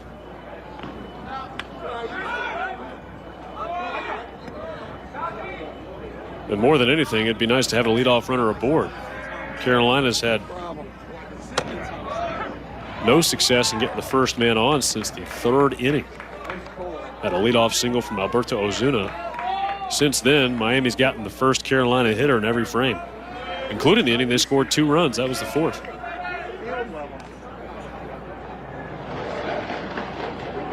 Swing and a miss, breaking ball. Carves up Tyler Causey. Filthy breaking ball, starts belt high. Causey swings right over the top. 42 strikeouts now on the weekend for North Carolina's offense. Admittedly, those totals will get a little high when you're playing a 12-inning game, 14 today, but they had 17 on Friday, 11 on Saturday. And Vance Honeycutt, he's been the source of a lot of them. He is 0 for 5 today with 4 strikeouts. Flew out to center in the 10th. And on the weekend, he has now struck out 8 times. You know, the one thing that's frustrating for Carolina is him not being able to get on base. His speed is a difference maker. If he can get on base, he can steal second. Had a stolen base last night. But he's got to find a way to get on base, period. No, and those stolen bases played direct roles in the 2 runs they scored. He stole second in the first last night. Granted, it was a home run in the next play, but he scored. And then he stole second in the 6th last night and came around to score again. But it changes what's going on in the dynamic. Yes. When you can get to second base, you're putting pressure on the pitcher, the defense. And I'd say the same is the case here in the 12th. If he just gets to first, all of a sudden you can see North Carolina try and put the wheels in motion. But he's not been on all day. Takes it 2-2.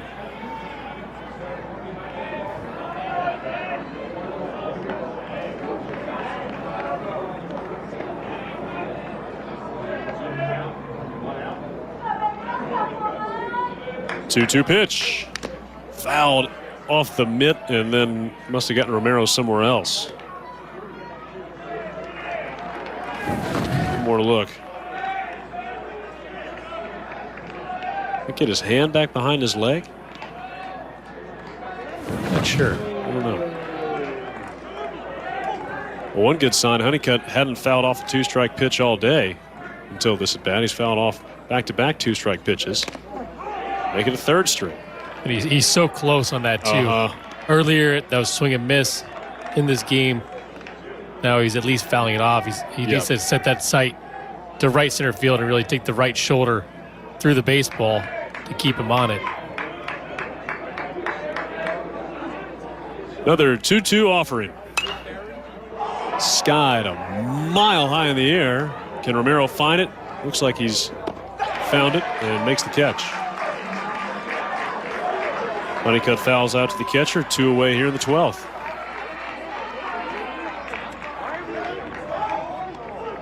And Angel Zarate.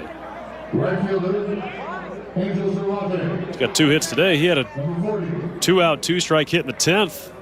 That kept the inning alive. Another base hit and a walk. All of a sudden, Carolina had the bases loaded, but Tomas Frick hit into a fielder's choice. Inning-ending ground ball.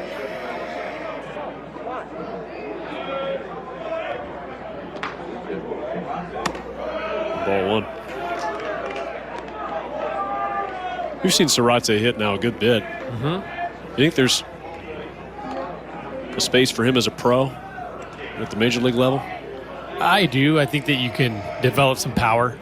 To me, he's a line drive hitter with good patience.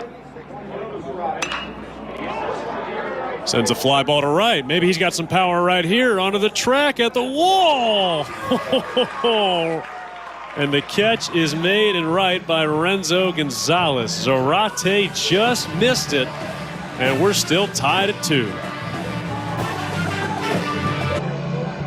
Bottom of the 12th inning, tied at 2. North Carolina out hitting Miami 7-4. But Nick, we are entering the bottom of the 12th, and we have yet to see an extra base hit from either side.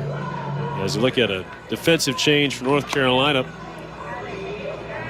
I think out there in right field, it looks like Joe Jakoski, freshman from Plymouth Meeting, Pennsylvania. So our suspicion is Angel Zarate has moved back to left.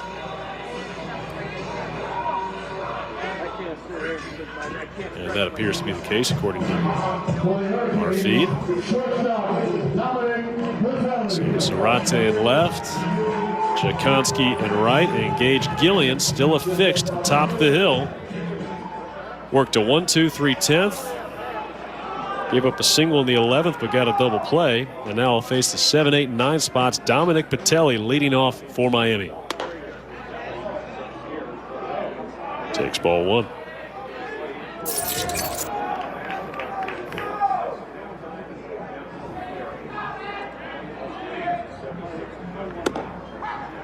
Angel Zarate just missed hitting a go-ahead home run there in the top of the 12th, Nick. We were talking about his ability to develop some power. But that's the pitch that you have to be able to drive, the one up and middle in. But to finish that thought, I think that he can develop that power, and I think that, he's a good enough athlete to be able to play the field as well. So I don't see why somebody wouldn't take a chance on him. So 2 balls and 2 strikes. Patelli, who walked in the 7th, it's one of those skill sets. As that ball corked down the right field line, but foul. Nice play there by the bullpen catcher. That I think 20, 30 years ago definitely plays. Oh, absolutely. At the high level. Nowadays, it seems like, the one tool position players are asked to have. Ooh, Patelli called out on a fastball. It must have clipped the black there. Wow. That's a huge call. Yep. No, but if you go back, that player, Zarate, that was a really good player. And I think that you can develop that power now with that good swing. Gabby Gutierrez, this is his at bat in the 9th inning. He grounds off the mound into center field to tie the game. Jacob Burke is in to score, and that is why we're still here. It's now a 1-1 count on Gutierrez. Designated hitter for the Hurricanes. And a ground ball rolled to the hole on the left side. Serretti, a soft throw across to first. Knew he had some time. And that'll be Renzo Gonzalez.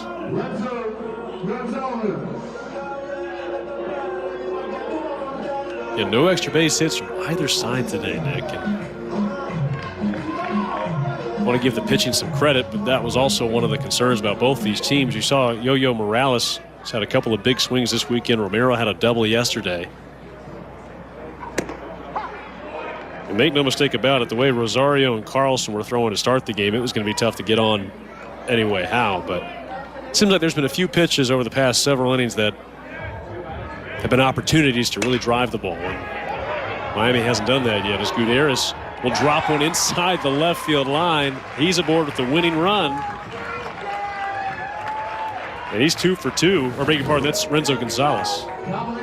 That's his second hit. He's now 2 for 4. And at this stage of the game, you find anything that can move the line.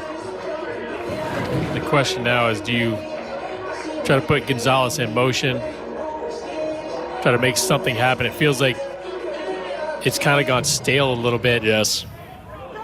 And I don't know if it would be a bad idea to try to make something happen. Kefis is 0 for 5. Takes ball 1 high. And you're getting to the part of the lineup for Miami now. No, Kefis has struggled this weekend, but between Villegas and Morales, who are due up next, all of a sudden you feel like, okay, swing and a miss. These guys can do some damage, and of course, if Villegas gets up, it'll be with a runner in scoring position. 2 outs here in the 12th. Carolina scored 2 runs in the 4th. Miami single tallies in the 6th and the 9th.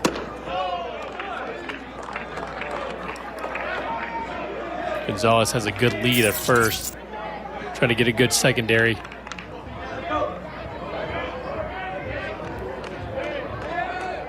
C.J. Kefis.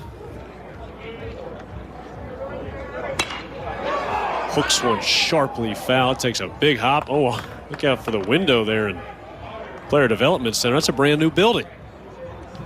I think they probably figured that out where that window won't break. Are you suggesting that that might be a vulnerable place to put a window on a baseball field? Not if it's unbreakable. Yeah, true. 2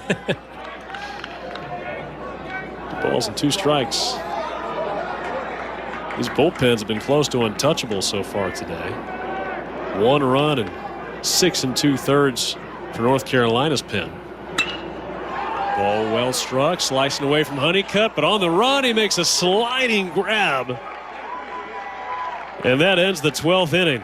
2 perfect innings of relief here in extras. And Johnny Castagnazi takes ball 1 high.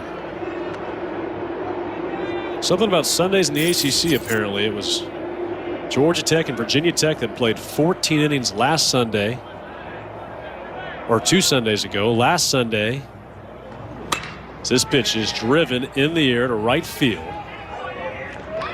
And an easy play that time for Renzo Gonzalez. 1 down here in the 13th. And last Sunday, NC State and Florida State played 17 innings. Now the difference is, those are no fun. No, but the difference is both of those games that went extras, those were nightcaps of doubleheaders. Oh, wow. Yeah. Even worse. Oh, wow is right. That's never fun. It is if you win. Maybe. Winning makes it more tolerable. Danny Soretti strokes one in the air to right. Poor read there by Villegas. He has to dart backward but recovers in time. And there's 2 down here in the 13th. Miami pitching has retired 9 straight.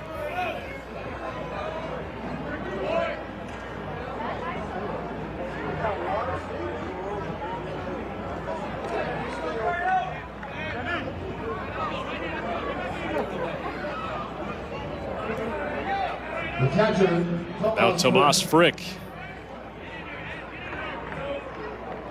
1 for 4 with a hit by pitch. Takes ball 1.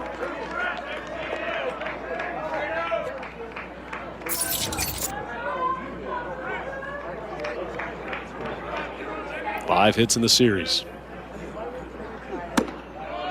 Had 2 doubles on Friday night.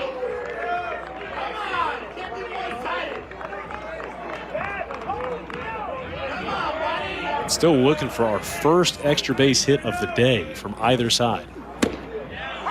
Just called strike. I think Frick were a little frustrated there on that call.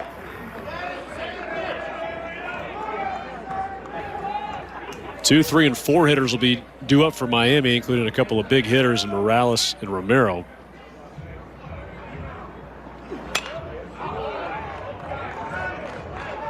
Tell you what, Arguelles has been pounding the zone for the most part. Good location on his fastball. 93, 94. Again, another guy who came in with an ERA that was pretty high. Called strike 3 on the outside corner, and Tomas Frick shaking his head as he heads back to the dugout. 10 in a row retired by Miami relievers. And the Canes have another chance to break out the brooms if they can score in the bottom of the 13th. Here's to something new. Carolina and Miami are tied at 2. And Gage Gillian remains on the bump for North Carolina. And he has worked now 3 2/3, which is longer than North Carolina starter Brandon Schaefer on Friday. And with 1 more out, he is going to match. Beg your pardon, he's worked 3 innings, I beg your pardon. If he matches with a scoreless inning here, he'll match the Connor Beauvair's innings count from yesterday. So he's already gone deeper than one of Carolina's starters did on Friday. I say he's worked 3 2/3 this weekend. Got 2 outs on Friday. So Villegas, Morales, and Romero due up. 2, 3, 4 hitters. most dangerous bats for Miami. They've gotten 9 scoreless innings since Carolina scored twice in the 4th. There's a called strike. Villegas came in today hitting over 400, but 0 for 4.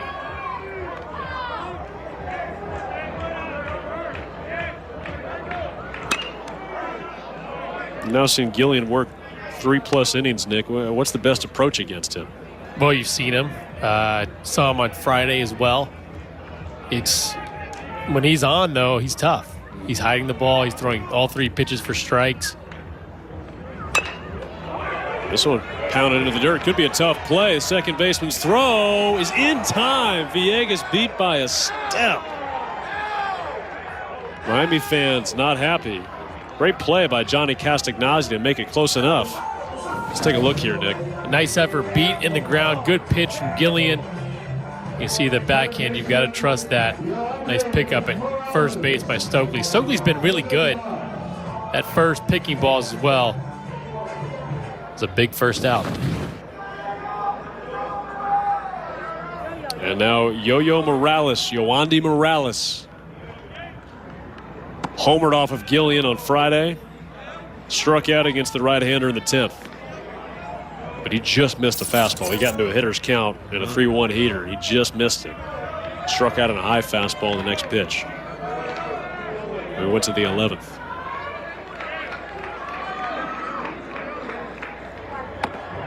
Two-0. One of a couple of curveballs. That last one at 72. Over 40 pitches now for Gillian.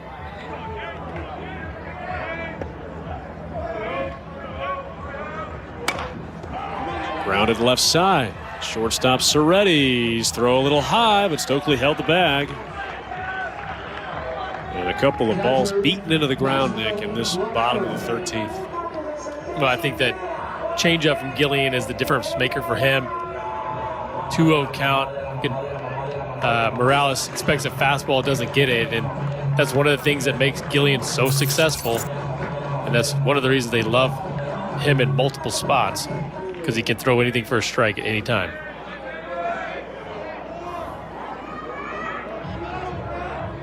Romero Jr.'s got enough power to end this game in one swing. He takes ball 1. I think 2 outs, bottom of the 13th. That's his mentality right now, right or wrong? I think so.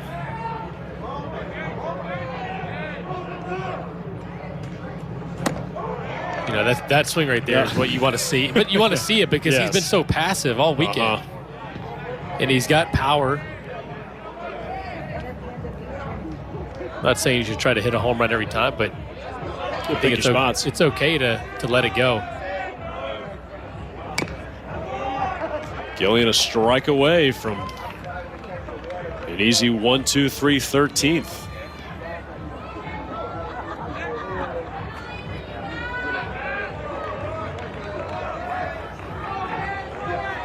Miami fans, they could have left to go watch the basketball game and come back in time and still gotten their money's worth here for the baseball game. Swing and a miss. Down goes Romero on the changeup. And we go to the 14th as Gage Gillian has tossed 4 scoreless innings of relief out of the pen. Top of the 14th, tied at 2. North Carolina and Miami, both pitching staffs and their bullpens have found a rhythm here in extra innings. 4 scoreless from both sides. And it is Anthony Arguelles, junior from Miami, Florida, out of Columbus High School. He was the Dade County Player of the Year back at Columbus. He also played quarterback in high school. Gave up 3 runs in an inning against Clemson last Friday. That was his last appearance. He's already worked 1 scoreless perfect inning so far this afternoon, and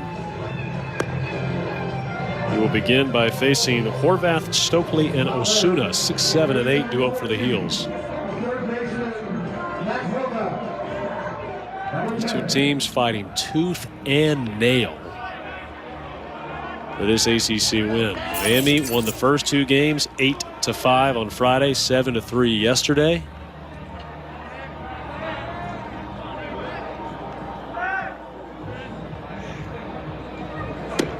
It's been a long 24 hours at the ballpark, too. It was a 7:02 first pitch last night. Game ended at 10:15, and now we started 4 hours ago. Even a miss 0-2. Fastball, breaking ball mix for Arguelles.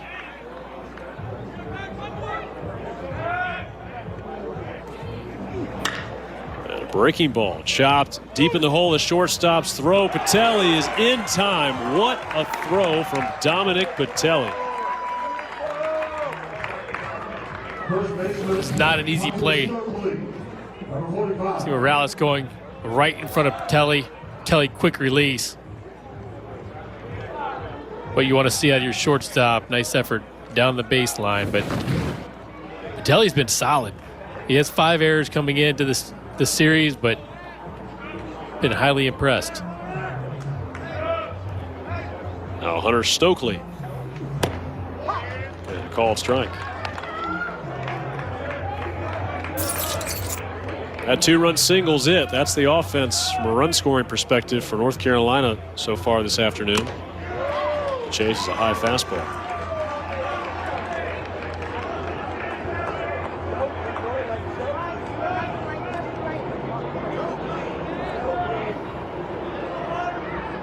Arguelles locked and loaded. Stokely fights it off.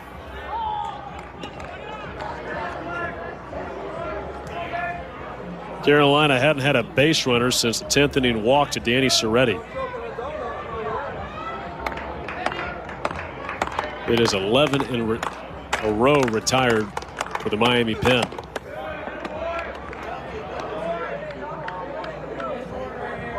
And you could see Gage Gillian, he was kind of roaring to the dugout, Nick, after he got a scoreless 13th, trying to bring some energy to his teammates. Called strike 3. Wicked breaking ball freezes Stokely. That bender's been so good, but he was working fastball, fastball, fastball, and then changing eye levels with that breaking ball. Arguelles looks great.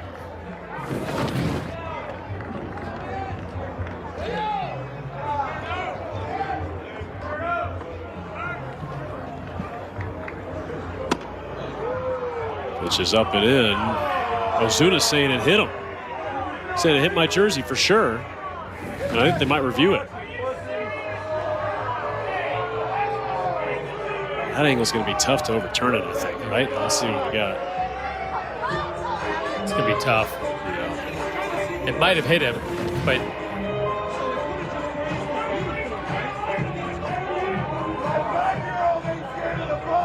yeah, I think that going back to energy and Gillian coming back to the dugout is something's got to change on both sides to really get over that hump. I feel like these last few innings, guys are putting a lot of pressure on themselves to make something happen, not relaxing, not playing the game they know how to play.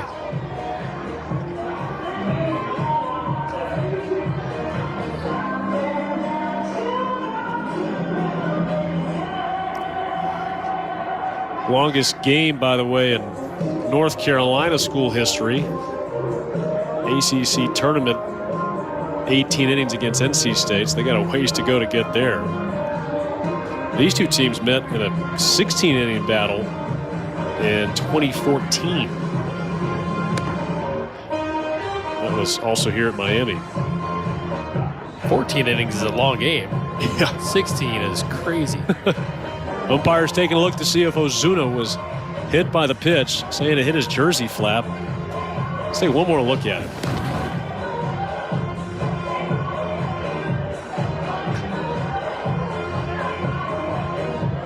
I just don't know if you're going to be able to tell much. Yeah, I mean, it probably did hit him. I think he wants to hit, so I don't think that he would just make it up, but tough to tell.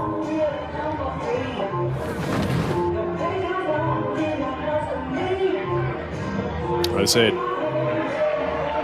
did not hit him, so it'll be ball 1 on Ozuna.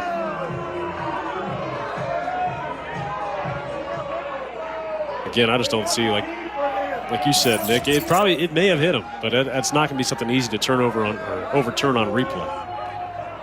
So 1-0 count.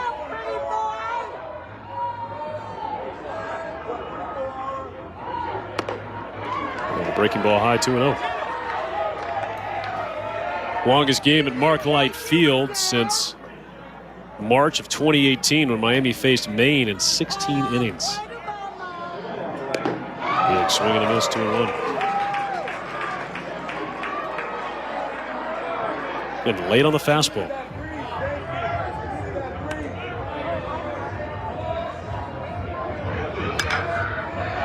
Fly ball hit to right, down the line.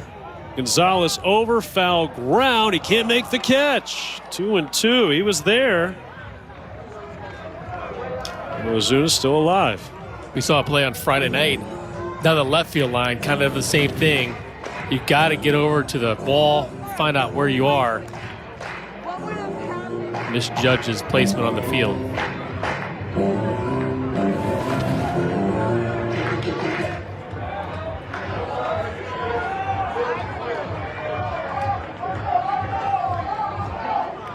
Top of the 14th inning. North Carolina hasn't had a base runner since the 10th.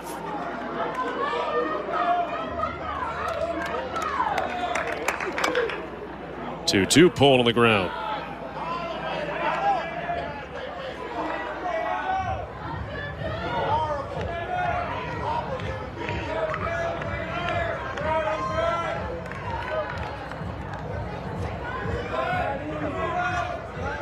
Arguelles looking for another scoreless inning.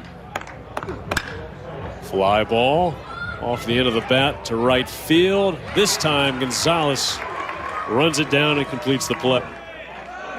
Max Carlson today went 5. On the outside corner, 0-1 on Jacob Burke.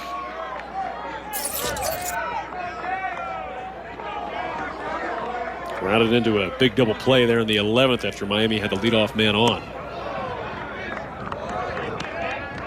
Neither team has had much success in getting the leadoff man on today. Carolina just twice in 14 innings, and both of those were in the first 3. It was the second and the third. A line drive, smoke to right, down for a base hit. The winning run aboard for Miami. Nice swing, nice adjustment by Burke. Pretty good pitch down and away. Nice easy line drive.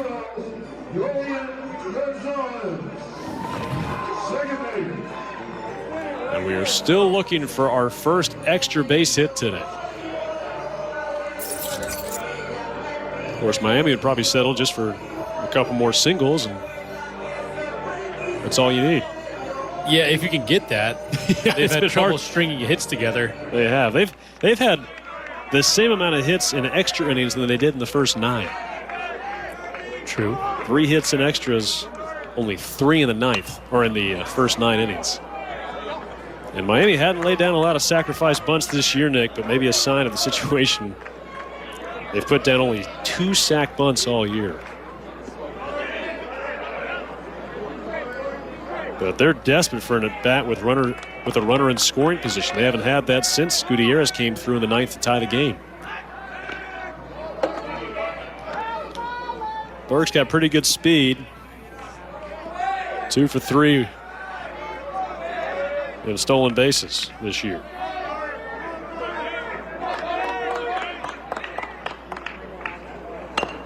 And the 0-1 bunted foul. And Dorian Gonzalez Jr. can't get the sack bunt down, Nick.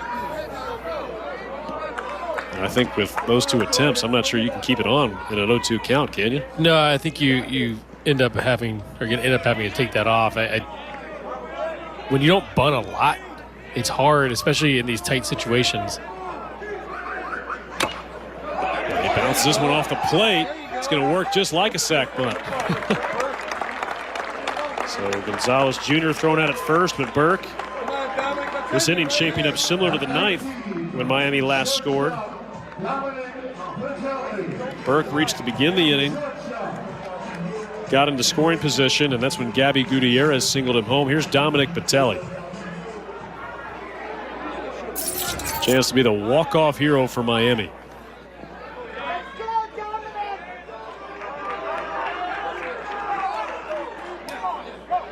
Intentional walk to Patelli. They want to take on Gutierrez again. This is the same matchup that tied the game. Admittedly, Gillian got the ground ball that he's going to be looking for here.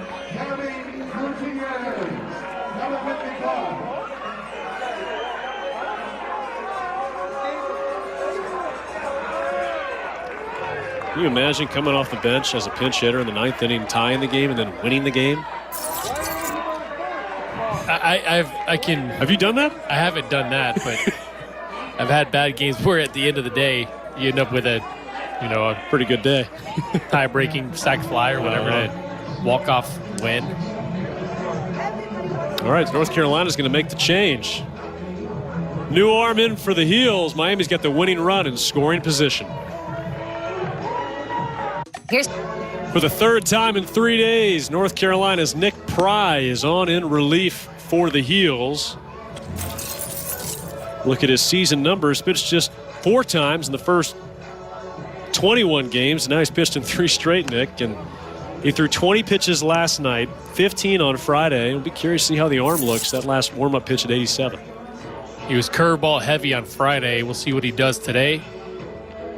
Last at bat for Gutierrez, curveball heavy until he gets to 2 strikes in. And Gabby Gutierrez due up here in the 14th. He had the game-tying hit in the bottom of the 9th with 2 strikes and 2 outs. He does just enough to bang it through the middle of the infield. Jacob Burke came around to score, and the Canes went wild. And look at the bat boy roaring. Love it. He is ready to uncork, I'm sure, if Gutierrez can come through again. And this has been the spot, Nick. This has been the place in the order, the 8th. The 8-hole. Single and scored the run in the 6th from Zach Levinson, who began the game in that spot. And then Gutierrez, as we said, just showed you, tied the game in the 9th with an RBI knock, and he can win it here. You got that hanging changeup, and that at bat you're looking for something off speed that's up in the zone that you can drive.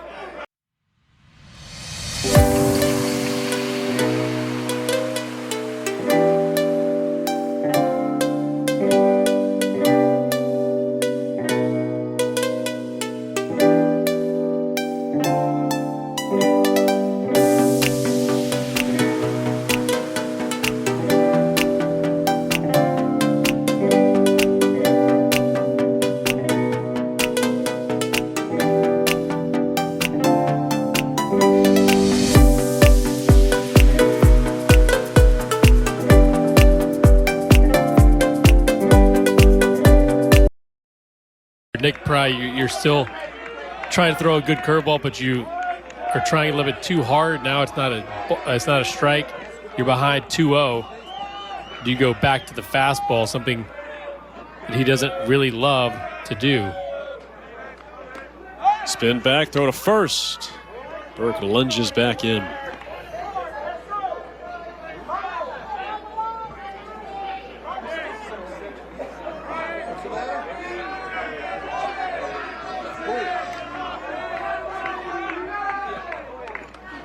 Swing and a miss. Stayed patient on 2 curveballs. Couldn't lay off the 3rd. Because he's expecting fastball. Look for it up in the zone, middle of the plate. Because Pry's curveball is so good, if it starts belt high or a little below, it's not going to be a strike. 2-1. Line drive off the glove of Pry. The runner is safe at first. And the bases are loaded with 1 out. I'm not sure how Carolina's infield defense was playing, but there's a chance if Pry doesn't get a piece of that at all, it might be the ball game. A nice swing, knowing he's going to get the curveball again, was able to stay up the middle. You're right. That could have possibly been a double play. Yeah, I was curious, depending where Castagnazi was playing, that could have been a double play. Instead, the bases are loaded with 1 out, and Renzo Gonzalez, the 9-hole hitter, has a chance to be the hero. Making just his 5th start of the season, he's 2 for 4. The winning run is Burke At third, Patelli up to second. Gutierrez on the infield single stands at first.